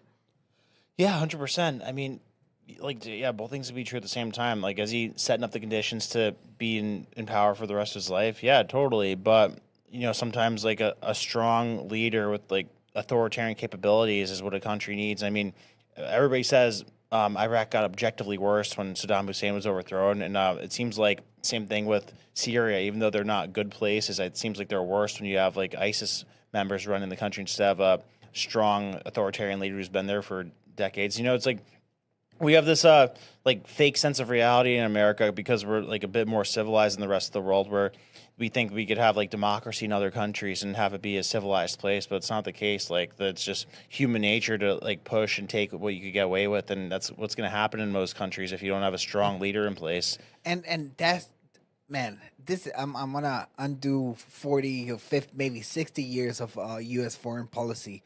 We exported the wrong thing. Like the export that we had to Democracy. It wasn't democracy. It's a constitution. All right, those first three amendments. Like, if you have those first three anywhere, like your country's gonna do Two great. or three? Why three? Maybe five. I'd say the first two. The first two are key. Nobody knows number three. You don't know number three? I know it, but I'm saying it's like a very unknown one and weird for like today. Well, until number five, I think. Yeah, well, like the first 10, because that's what they did. That's in the a Bill of batch. Rights. Yeah, That's the Bill of Rights. It's really which is the two, though, if you want to simplify. Yeah. Because we talked about this one time, like how many countries have freedom of speech completely and the right to bear arms, and it's America for both of them. Like every other country except America has a clause that says, yeah, freedom of speech, except for hate speech or except for racism or except for like this or that. So when you put a little exception next to it with an asterisk, you know, the government can like say like, oh, that technically fits this, so that's you can't use free speech which for is that. why people in England are going to prison for posting things on social it's media. done. And let's go back to this, like non-democratic states. Like some in the last 4 years, some of the biggest, like the best, the countries that, you know, like they went from poverty to, you know, like being like a top country. Like you have El Salvador, you have the UAE, you have Singapore. All right, all countries where democracy is not a thing, and they're doing fine. You have Saudi Arabia that is doing just fine. With authoritarian You have Vietnam that is doing just fine. Like, and we're talking about like really. You have the Philippines that have flipped the script. You know, you have all these countries. Because the thing is, and the beautiful thing about this happening is that if you go really hard, because 99 and the numbers are there, 99% of people, they just want to have a family, have a job, go on with their lives, you know, go have coffee, maybe go to the beach. 99% of people want to do that. If you go super duper hard against the 1% that's holding you back, you see results like this. Yeah, and I think that kind of speaks to a point a lot of people would agree with if really kind of put to it. Most people want increased quality of life and would trade other things for it. Like if I could have, you know, an improved quality of life and, you know, social liberties and all that stuff, but it was better under a monarchy than a republic that we currently have. Yeah. that would be an option that should be considered. The problem is, these things, when they go wrong, tend to be more catastrophically wrong under brutal dictators that oppress their people. Look at many of them. Xi did the same thing that Bekele did in a lot of ways, and it's going bad now. But, I mean, I'll call up this post from Bekele that he just made in defense of himself and this decision. That first line there, 90% of developed countries allow the indefinite re-election of their head of government, but no one bats an eye. But when a small, poor country like El Salvador tries to do the same thing, suddenly it's the end of democracy. That's the point, is that America tries to export democracy to countries even if they don't want it. Think of how many times we've tried to establish democracy, Libya, Iraq, Afghanistan, all these countries where it's like, we're not just there to deal with terrorists, we're not just there to change regimes. We're there to establish democracy. And we're doing it on a group of people that, first of all, doesn't even want it. Yeah. And secondly, couldn't manage to sustain it even if they did want it. Yeah, we knocked down the shred of stability that they have with their authoritarian leader and then put up this weak-ass democracy that's like a glass house, then we leave and the fucking gangs come in and break the thing down, and then it's a much crazier place than it was before we even got involved there. Yeah. Brandon, I mean, what he said, countries that allow indefinite re-election, just name a few: Germany, UK, Spain, Italy, Netherlands, Sweden, Denmark, Hungary, Norway, Greece. And so Canada too. Canada has no limit on the prime minister, how many terms he can serve. And it's a new thing for us to have limits on it, just because FDR had, 18 years in the office? Yeah. And it's because George Washington set the unofficial precedent by leaving after 2 terms. But that was never a binding thing. It was just the tradition of you get 8 years. But honestly, you could very clearly make a case for why a president should have more than 8 years. Yeah. Or if there's an incredibly effective guy that everybody likes who's doing a great job, why not allow him to continue to be elected? And that, again, is the point. This is laying the groundwork potentially for him to just declare himself president for life, like has happened in other countries. But that's not what they've done. Yeah. What they've done so far is say he can run for unlimited terms. So that means Bekele has to keep getting elected. Yeah. Every 5 or 6 years, whatever they set it to, 6. He has to run a presidential campaign and get people to vote for him. And the thing is, man, the worst system, and it's showing everywhere. It's parliament, like having a parliament or a chamber or a house, electing. Oh man, Germany, the UK, everywhere that they have a parliamentary system. Is it parliamentary? Yeah. Parliamentary system is the worst. You saw Canada. They couldn't get rid of having a left-leaning psychopath. The UK, they can't get rid of getting a left-leaning psychopath that is destroying their country. It's absolutely unbelievable. Think about who set that up. The monarchy set up that parliament system to be a fake shield against criticism. I don't know what's more fake in the UK. Is the monarchy more fake or is parliament more fake to give you an illusion of control? And I need to say one thing. Left and right on this subject has a lot to do with it. Once a left-leaning authoritarian government gets hold of power, the only way to get them out is with violence. Which is fascism. Fascism's the cure for socialism or communism. Fascist dictators are historically the single best check against communist uprisings. Yeah. And I'm sorry if it makes you uncomfortable to discuss the potential merits of fascism. Well, that's why the left doesn't like. That's why they use fascism as a. That's why. And by the way, that's why they Hitler, hate Pinochet. Hitler wasn't a fascist. Hitler was a. What would they call him? A socialist? National socialist. National that's what socialist. Nazi is an acronym for. So why do they call him a fascist? Because the fascist is the biggest cure for communism. And also, fascism was an Italian political movement. So to try to lump Hitler into Italian fascism doesn't make any sense. Well, it's why they hate Pinochet. It's why they hate Generalissimo Franco. It's effective. Because these guys seized military power and stopped communists. But you know what Pinochet did? This is never happened before. He became the president of the republic because it was a constitutional breakdown. He ran 2 referendums, all right? He won the first referendum and he asked the people hey, am I doing a good job?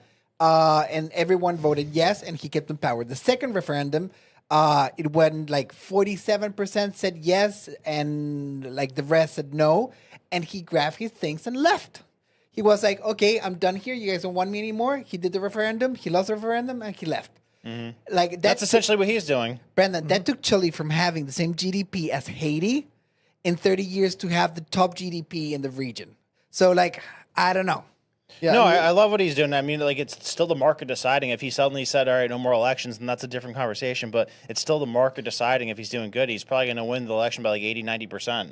Yeah. Like he won the last election by a landslide. Yeah. Because, again, people will trade the ability to vote on things or like those perceptions of modern democracy and democratic standards for a higher quality of life. It's like, okay, great. This guy is now changing the Constitution so that he can run for more terms. That affects me precisely zero because I would have voted for him anyway because he's made the quality of life better. And back to what we were saying about, fascist dictators and strong military authority. Look at what the communists were doing during the Spanish Civil War. Like what exactly it was that Franco was resisting. Yeah. These were people who were raping nuns and digging up deceased clergymen so that they could be re-executed by firing squad. Yes. Like demonic evil people, because that is what has always been the core motivating principle of communism. But and can I say one last thing just to put it on the record? Yeah. I still believe in democracy. And I think it's a good system. But not everybody can handle it. But not everyone can handle it. My opinion is when we stop having land ownership as a requirement for democracy, that's when things went south. And we talked about this with Pat the other day. Like when people that take from the system surpass the people that put things into the system, and they're the biggest voting bloc. Like, we're talking about a system of, like, scarcity and just taking away from it. What am I going to get? Am I going to get an extra stimulus check? Am I going to get sodas on the EBT? So, like, once we get that back, like, stakeholder democracy, people that actually put into the system. But right now, the system is even broken. if you don't own land, people who own business, people who have roots here, who have families established, who have buy-in. Like, I think you have to... even if it's symbolic, I think a piece of land ownership is symbolic because once you have land somewhere, you want that place to do the best that it can. Democracy only lasts as long as it takes the government to realize that it can bribe people with their own money.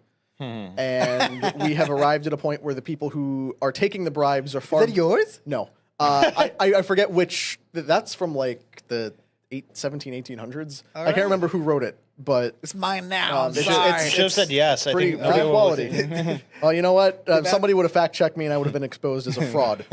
But anyway... Moving on from that to the most unusual story I've come across in the last couple weeks. I mean, you tell me. Radioactive Wasps. That doesn't sound good. Sounds like a movie title. Yeah. Now the wasps are radioactive. 4 radioactive wasp nests were discovered at South Carolina's Savannah River site, which was a Cold War era 310 square mile facility that was used to produce plutonium for nuclear weapons back during the Cold War. It's been shut down since then. It stores mostly radioactive waste now. The cleanup at that place will not be completed until 2065, and there are about 34 million gallons of liquid radioactive waste stored in 43 underground tanks at this facility. People doing ecological surveys found a wasp nest that they tested for radiation exposure and found that it was over 10 times the limit that are higher than federal safety limits. And then they found a bunch of other nests also registering that high. So what this means is that there are leaks in the nuclear storage facility and the wildlife in the area is being exposed to it. Now, I will head this off and say we're not about to get giant mutant wasps, most likely, because that's not really how radiation works. But, I mean, come on here. I'll show this one here real quick if we can go to my slide after this one. Like, this is the facility that you can see. It seems harmless, but, like, this is where they were manufacturing nuclear weapons and stuff. And now it stores radioactive waste. Next slide. Do you want giant mutant wasps? Because that's how you get giant mutant wasps. Seems unlikely to happen, maybe, but you never know because these things kind of go nuts. So they're finding that because wasps don't go far from their nests, they are going out and getting wood pulp from nearby trees that are also radioactive and then building nests out of them, which is just causing the limits to spike. So what do you guys think? What are the implications of this? And before you answer that, I'll add this. The Department of Energy insists that the nests do not pose a health risk and attribute the radiation to legacy contamination. rather than anything actually being a problem. Department of Energy, give me a break. So, I mean, I think that it shows that things could like live with exposure to nuclear waste more than we thought. I don't know if we know a whole lot about what nuclear waste actually does, because there's this stuff with like, you see the people walking around Chernobyl like tourists. Oh, speaking of Chernobyl, I actually have. Sorry to cut you off. yeah. I have some of the stats on that. I was gonna go The there. wolves in the Chernobyl exclusion zone have developed an immunity to radiation and DNA markers that show resistance to cancer. The wolves receive up to 6 times the radiation dose allowed for humans, yet exhibit physiological resilience, including shifts in the immune system similar to radiation therapy patients.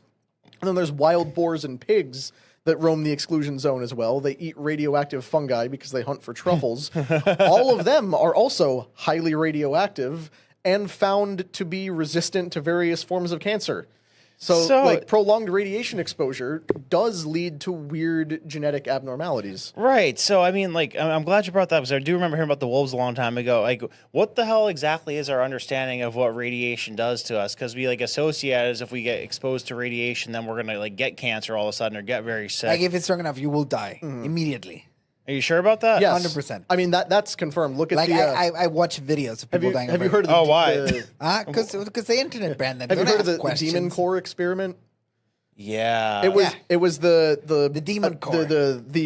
Was it beryllium? I think it was like What a crazy name. It was like one of the cores used for like an unused atomic warhead that would have been dropped potentially at the end of World War II. It wasn't put into a bomb, and then it was just used for radiation experiments. And it was made with these 2 halves over the core, and they had to be held open so that I'm exposing how little I know about like actual atomic particulate science there, but it had to be held open so that it wasn't completely radioactive and lethal. And at one point they were using it for an experiment. It was just held open with these 2 little like metal shims. Yeah. And then one of them fell and the thing snapped shut. Everyone in the room was dead within like a week.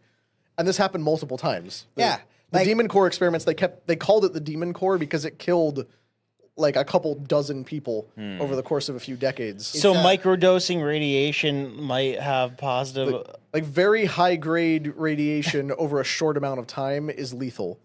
But it seems like background radiation over a long period of time might be affecting living creatures in ways we weren't necessarily expecting. Not medical advice by any means. Certainly not.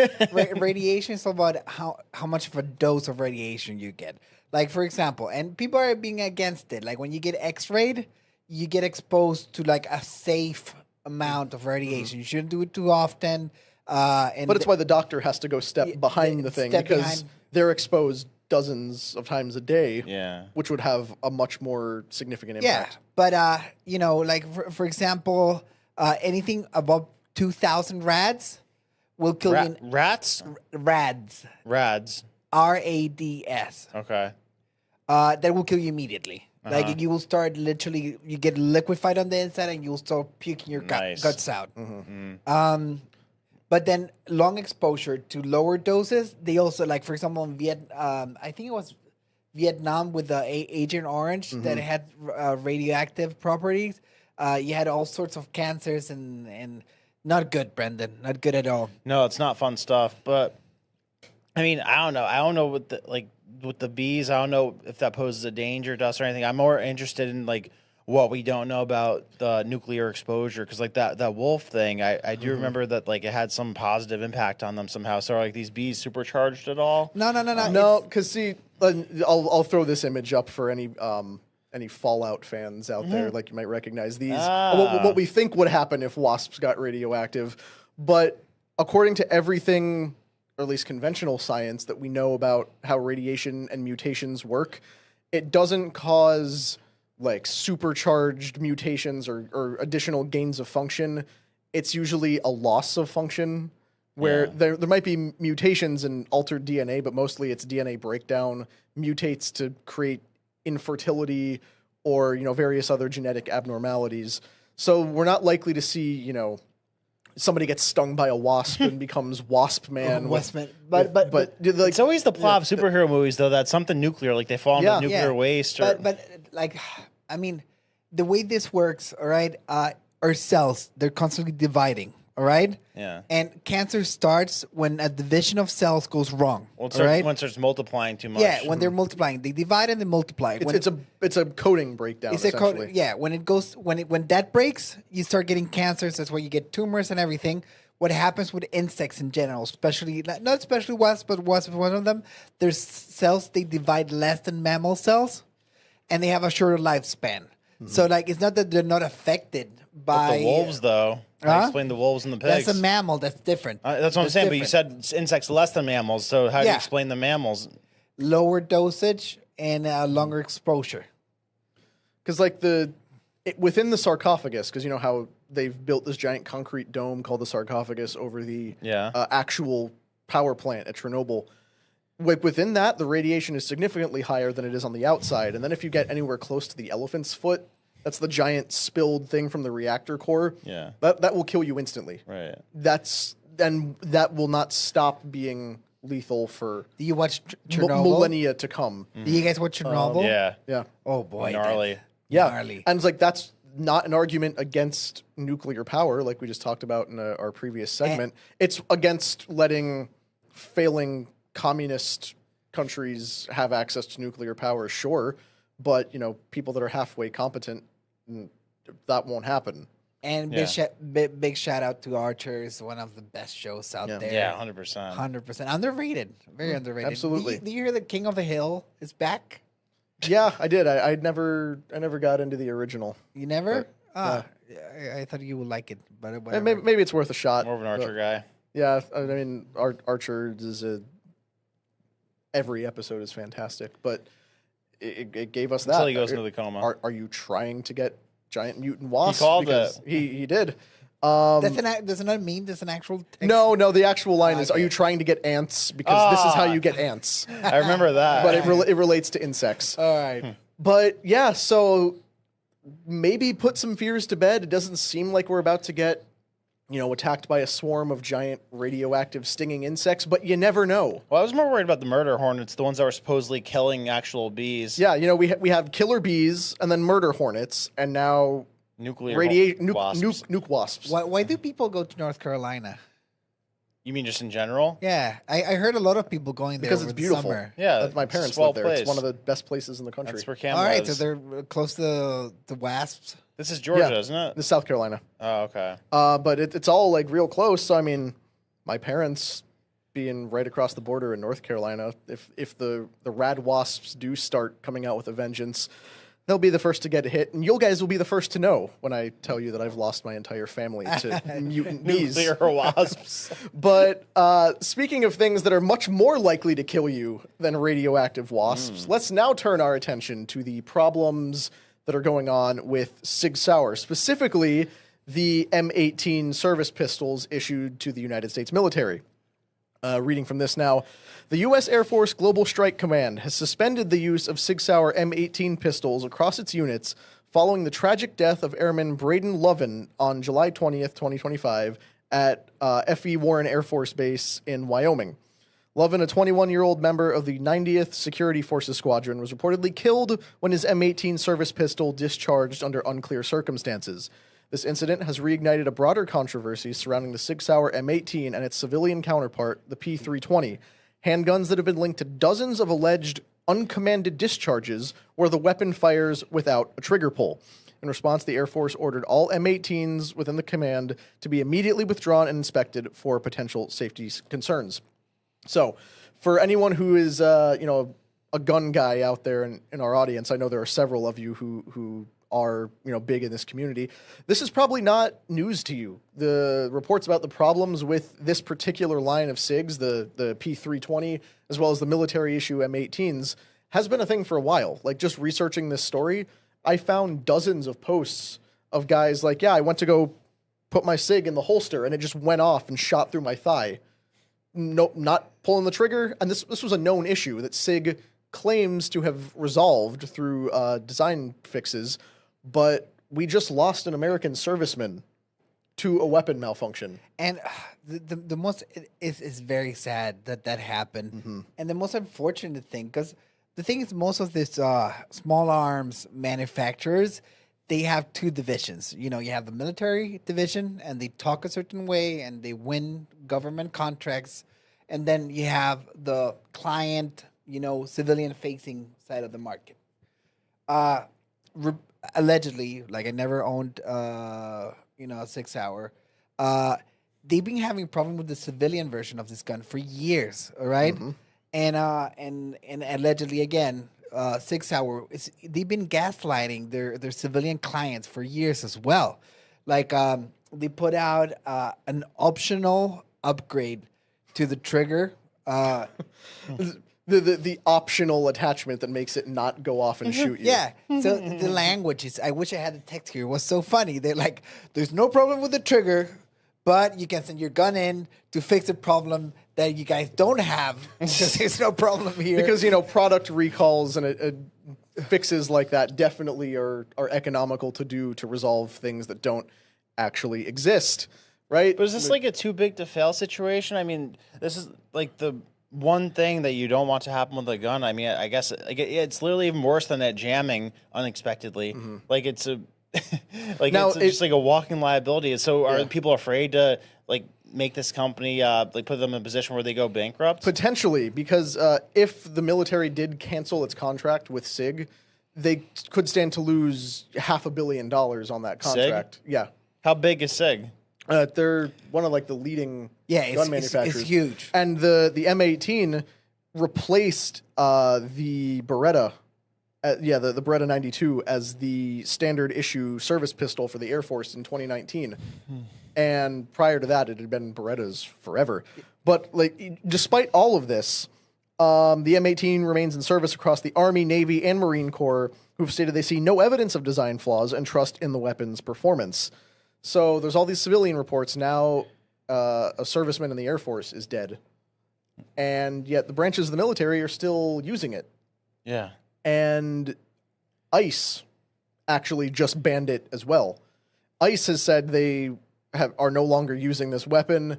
There's lawsuits by ICE agents against the company for, again, uncommanded discharges where no one's pulling the trigger but the gun goes off. So like, that is the most basic function of a gun, is that it goes off when you want it to and doesn't when you don't. Yeah. And think of what the biggest defense of us, you know, pro Second Amendment guys has always been, because you hear the liberals, talk about how guns kill people. No, guns don't kill people. People kill people, unless it's a SIG, in which case maybe the gun will just kill people when it decides to.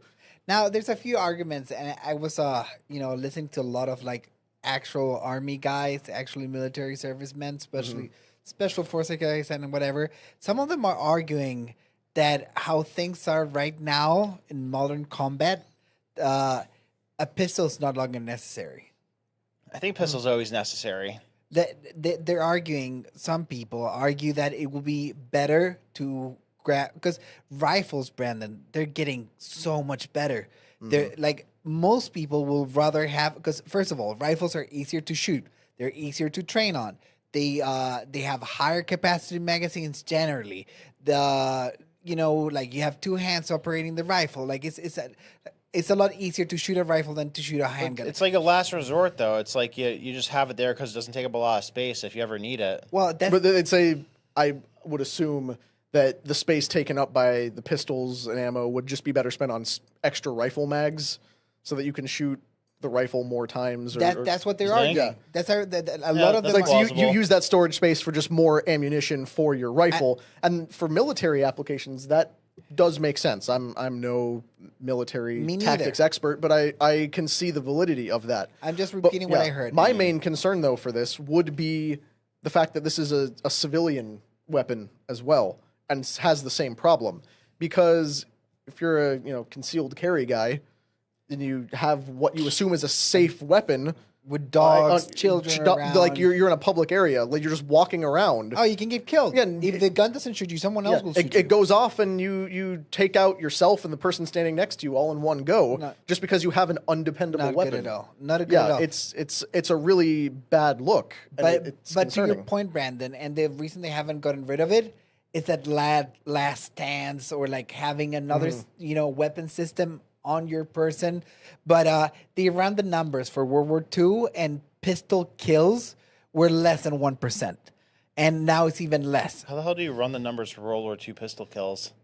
I don't know how they did it. I feel like that there's no way to do that accurately. Well, I don't know about World War II, but certainly for other, Maybe like especially more modern ones. Yeah, Iraq War or something. Maybe. Yeah, but like modern combat has shifted to where even extended engagements with rifles are, far, far fewer than there used to it's be. all about the drones. It's all about drones and, other kind of precision strikes where, it's going in with overwhelming force and that kind of thing. Now, if I had a choice to bring a second weapon, right now with drone warfare, I think having a rifle and a shotgun will be a lot more useful.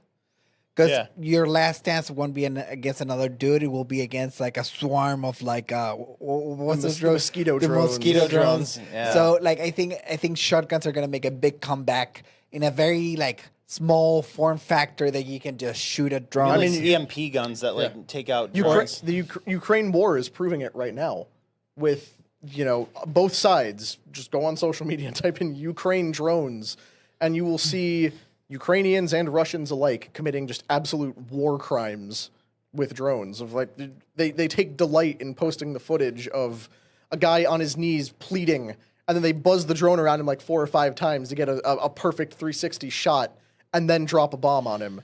Ukrainians are experimenting with strapping conventional ballistic weapons to drones. There's a drone meant to shoot down other drones that just has a double-barrel shotgun strapped to it that you can pull the trigger remotely to try to go blow the other drones out of the sky.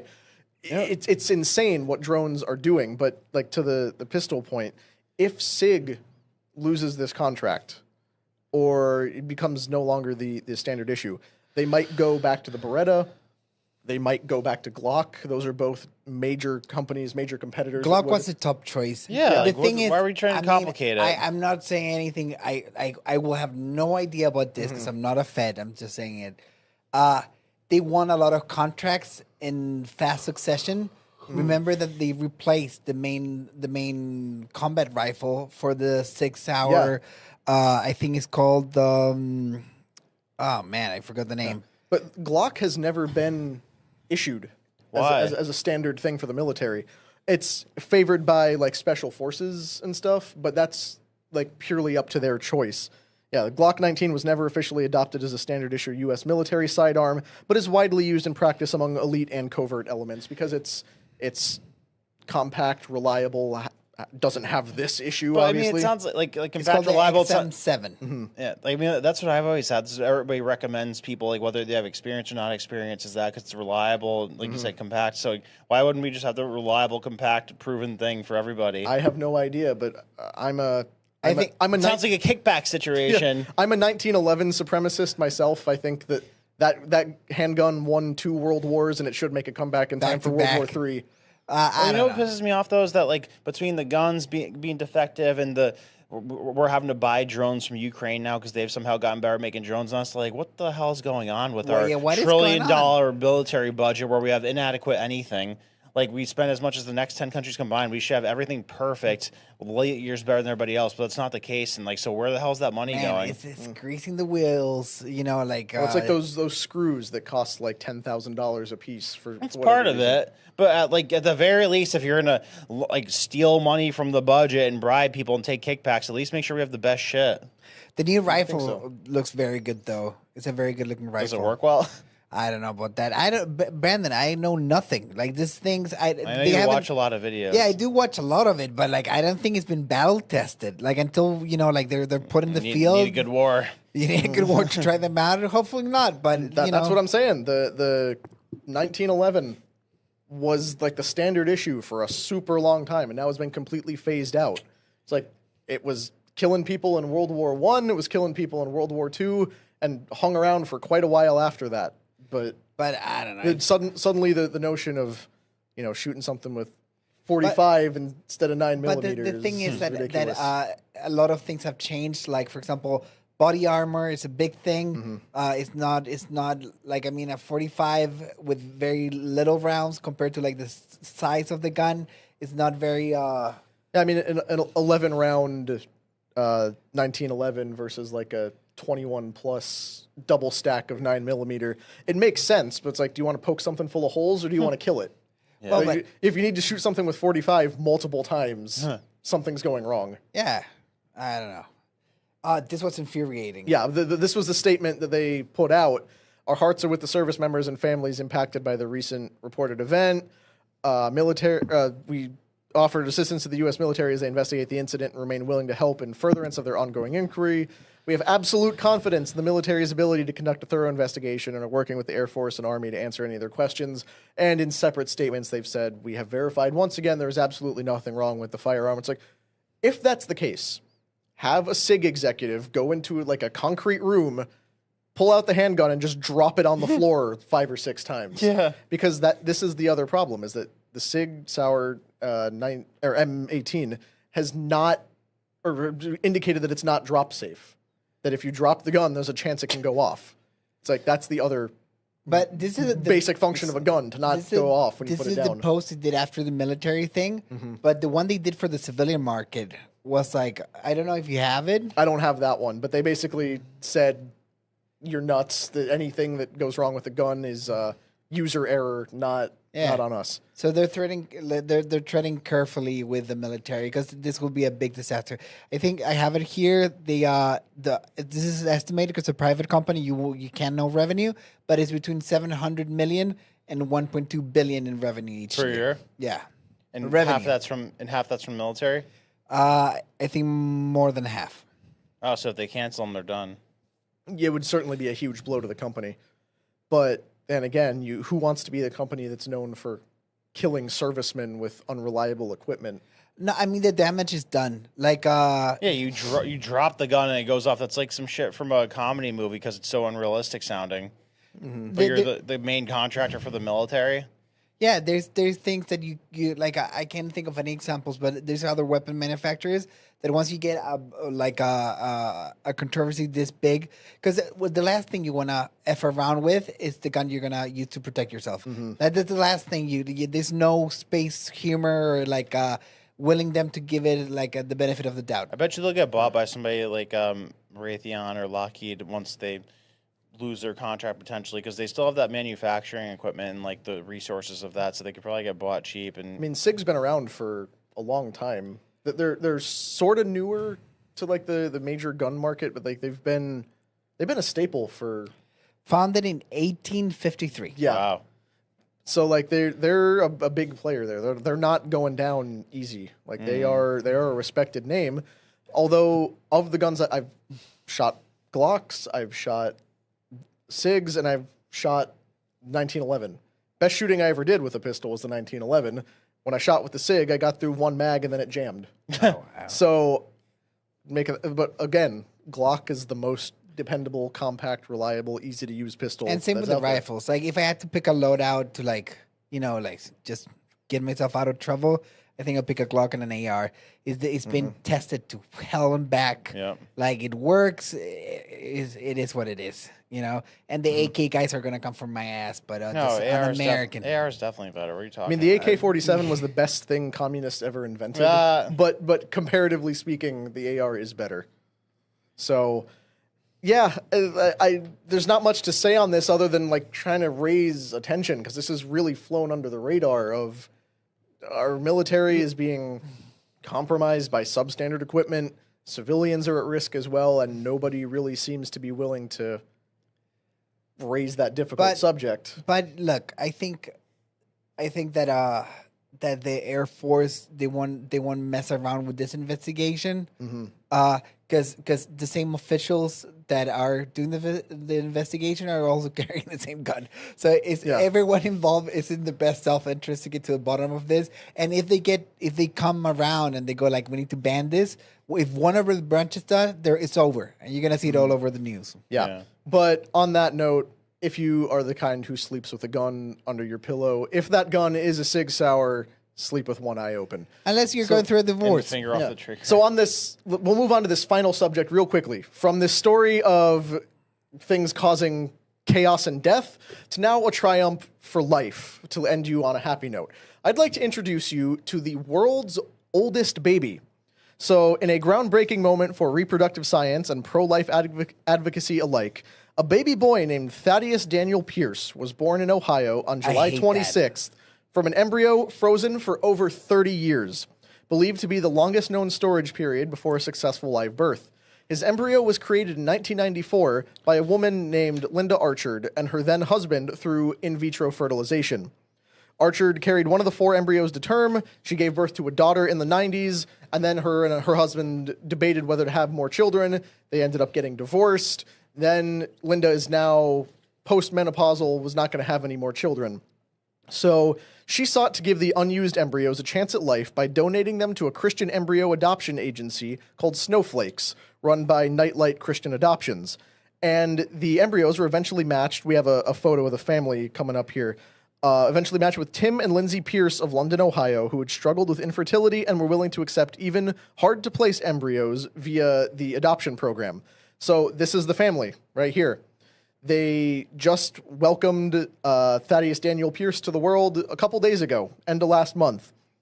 Despite a rough birth, Lindsay says that both she and Thaddeus are doing well, and she marvels at how the newborn resembles his older sister, now 30 years old, born from the same batch of embryos decades earlier. So this is a triumph for pro-lifers like myself who view fertilized embryos stored away eternally in freezers as a absolute ethical travesty. But how insane is it that this little baby should be in his mid-30s and instead was born last week? That is crazy. Like, that's bonkers. Can I add something that I think is highly unethical? I think naming, like giving the name out of the baby, I don't think that's ethical. Even though the baby's 30, like I think they should have kept the identity of the parents and the baby private. Like I'm all for celebrating this because that baby would have been trashed in a dumper on the back of a clinic when the money ran out. Like I'm super happy for the parents. I'm super happy for the baby. But I think the identities of the parents and the baby should be kept private because me thinking...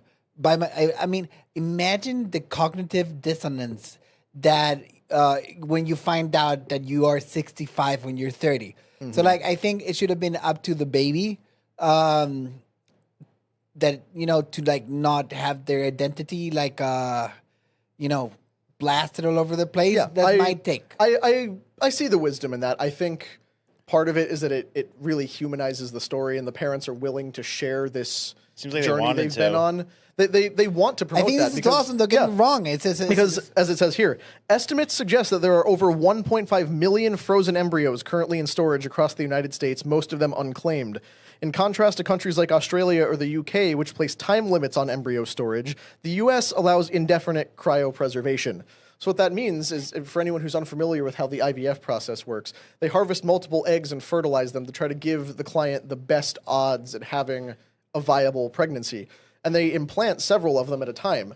Usually, that just really results in one.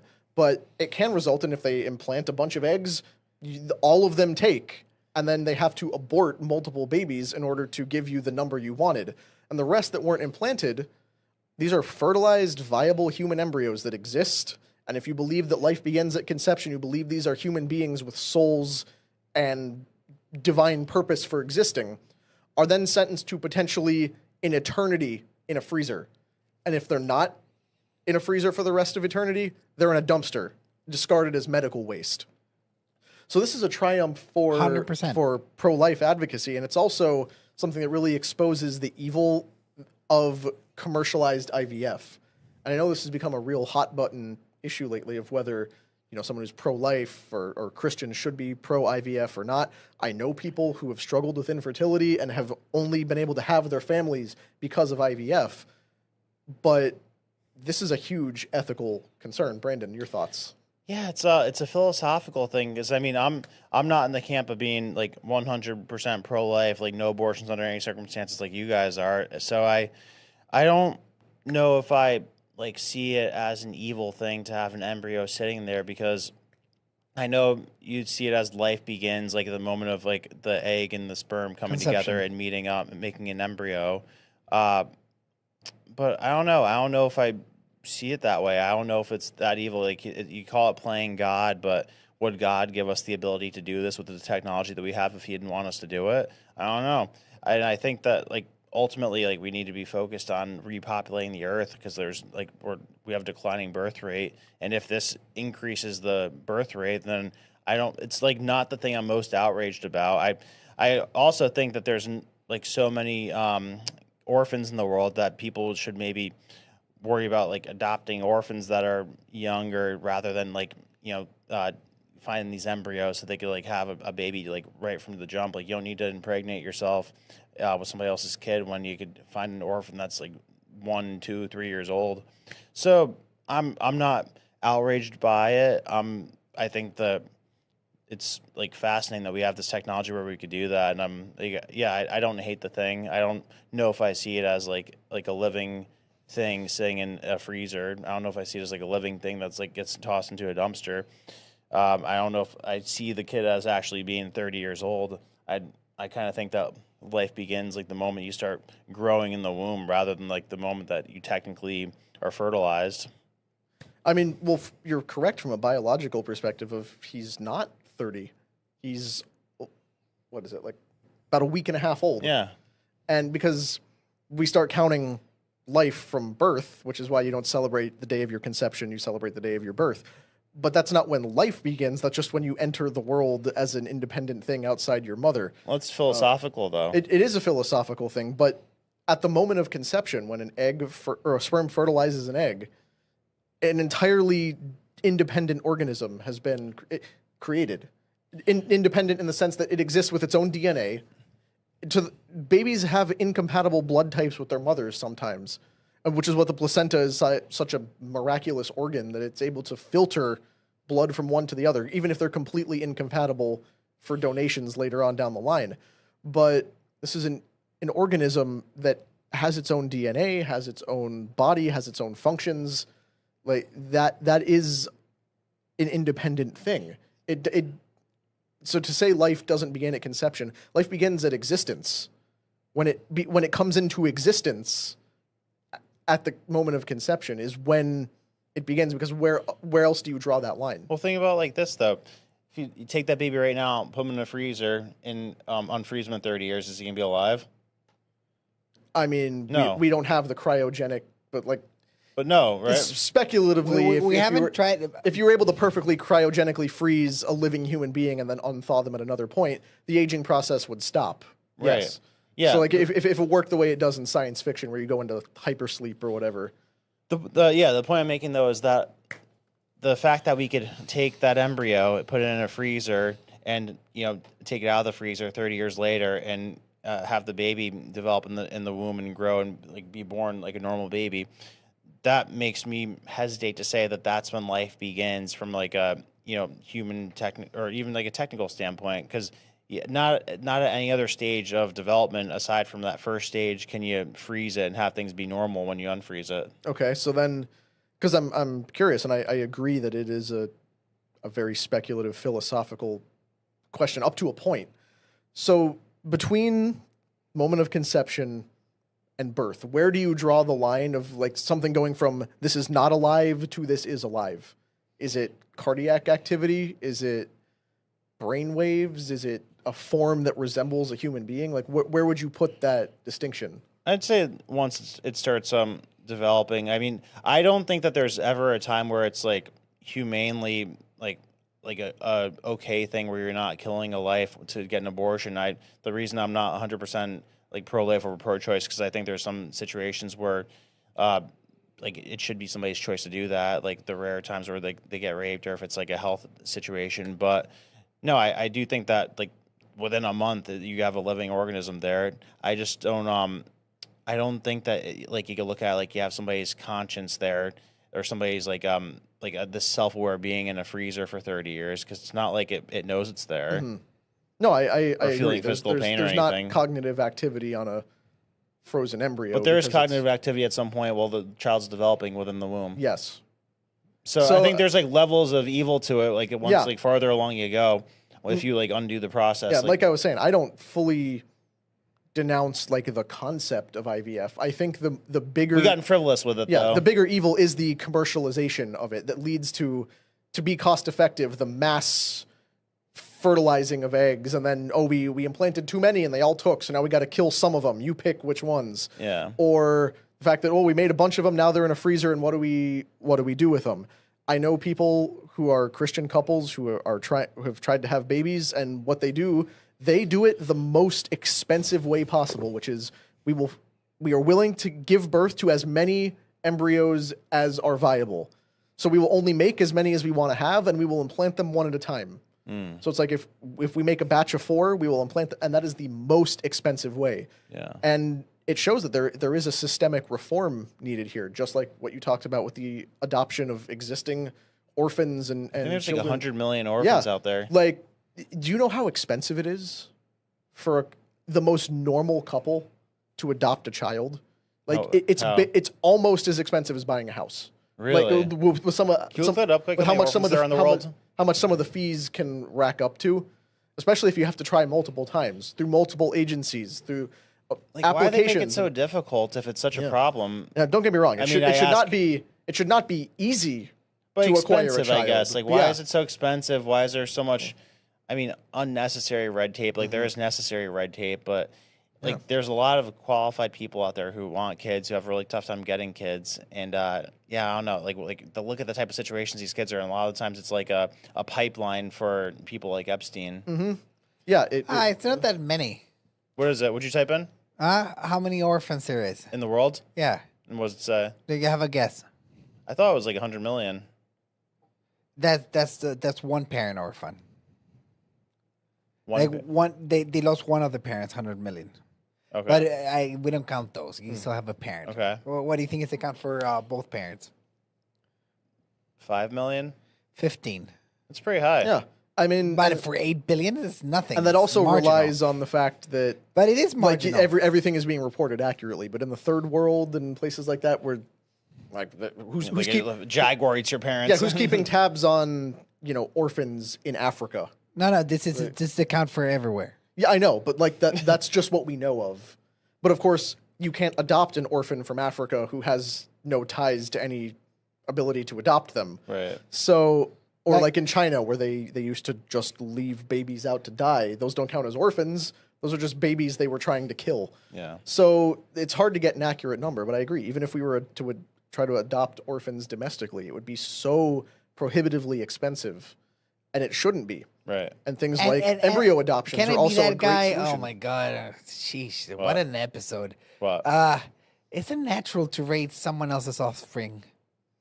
Is it? It's unnatural. Yeah. Yeah, it is. And I agree. Like I don't like I wouldn't be inclined to do that. I would definitely be more inclined to like raise my own. But there are people out there who want to like raise a child so badly that they would be willing to do that. Like there's people out there who like take an embryo or take like an egg or a sperm from other couples or like donors and like just like go through the process that way rather than like adopting or rather than doing their own way. Yeah. So I mean, there are people who want to do it badly enough to go that route.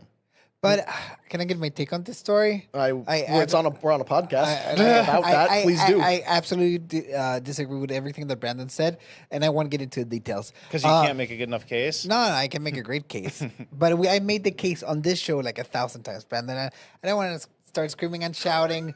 But I think we need to fix this problem way earlier, like way down the line. We're engaging in some very unnatural behavioral patterns, all right? Like you and I were both married. You know, you just had your first child. And you right now you're considered a young-ish parent. Which is insane. It is- I'm 28 and just had a baby. It's insane. insane. There are people who have babies much younger. My younger brother and his wife are on their second, and he's 4 years younger than me. All right. But the fact that a 28-year-old is considered a young parent, it's insane. kind of nuts. It's insane. Yeah. Because people used to have multiple children by like 18, 19. And that's Right. not to say teenagers should get pregnant as a matter of, common course. But at various points in human civilization, like you just started reproducing as soon as you were able to reproduce. Yeah. Yeah. And now it's like, oh, wait until your mid-30s. Like you realize that if you're a woman and you get pregnant at 35, it's considered a geriatric pregnancy with all sorts of like major medical complications. Like higher likelihood of gayness. Right? Yeah. Yeah. Well, no, higher likelihood of all sorts of stuff, including losing the pregnancy. Yeah. Like the closer you get to 40, like that's kind of consider the cutoff point. any pregnancy after 40, and you're like in medical crisis from the moment the stick turns pink. All right, so we're going back to that's the most obvious thing. All right, that kind of behavior of like starting to have your children at 30, that's weird. All right, and it's a natural, and it brings down the chances of you actually being able to reproduce. All right, that's the first thing. The second thing, the economic considerations, and we beat this topic to death. Like the way the system is set up right now, and the way that taxes, like for example, if you are low value, I can't say low value. What, member of society? I don't want to say that. And What income color is your earner? Bugatti? Like you, like you just don't make a lot of money. Is that what you're trying to say? No, if you make zero money and you get money for not doing anything. Oh, like welfare state people? I didn't Where- say where- that, where but I each- might agree. I don't each know. No, they're child- incentivized to have more kids. Each child born Yeah. out of wedlock to a welfare recipient is a paycheck to them. So if we do the incentives, like if we put it on a balance, like the lowest contributing members of society have the easiest time to optimize their fertility at a younger age and produce more offspring, when the highest contributing people of society are held by their job, the time that requires stress. I just did a whole research project on this a couple months ago. Oh, sorry, I'm onto something. Yeah, did you know that the declining birth rates for welfare recipients did not start dropping to match the population at large until like 15, 20 years ago? That's nuts. Like we were already in a birth rate decline. That's nuts. Generally, it did not catch up among people on welfare until That is like well crazy. after that. That's nuts.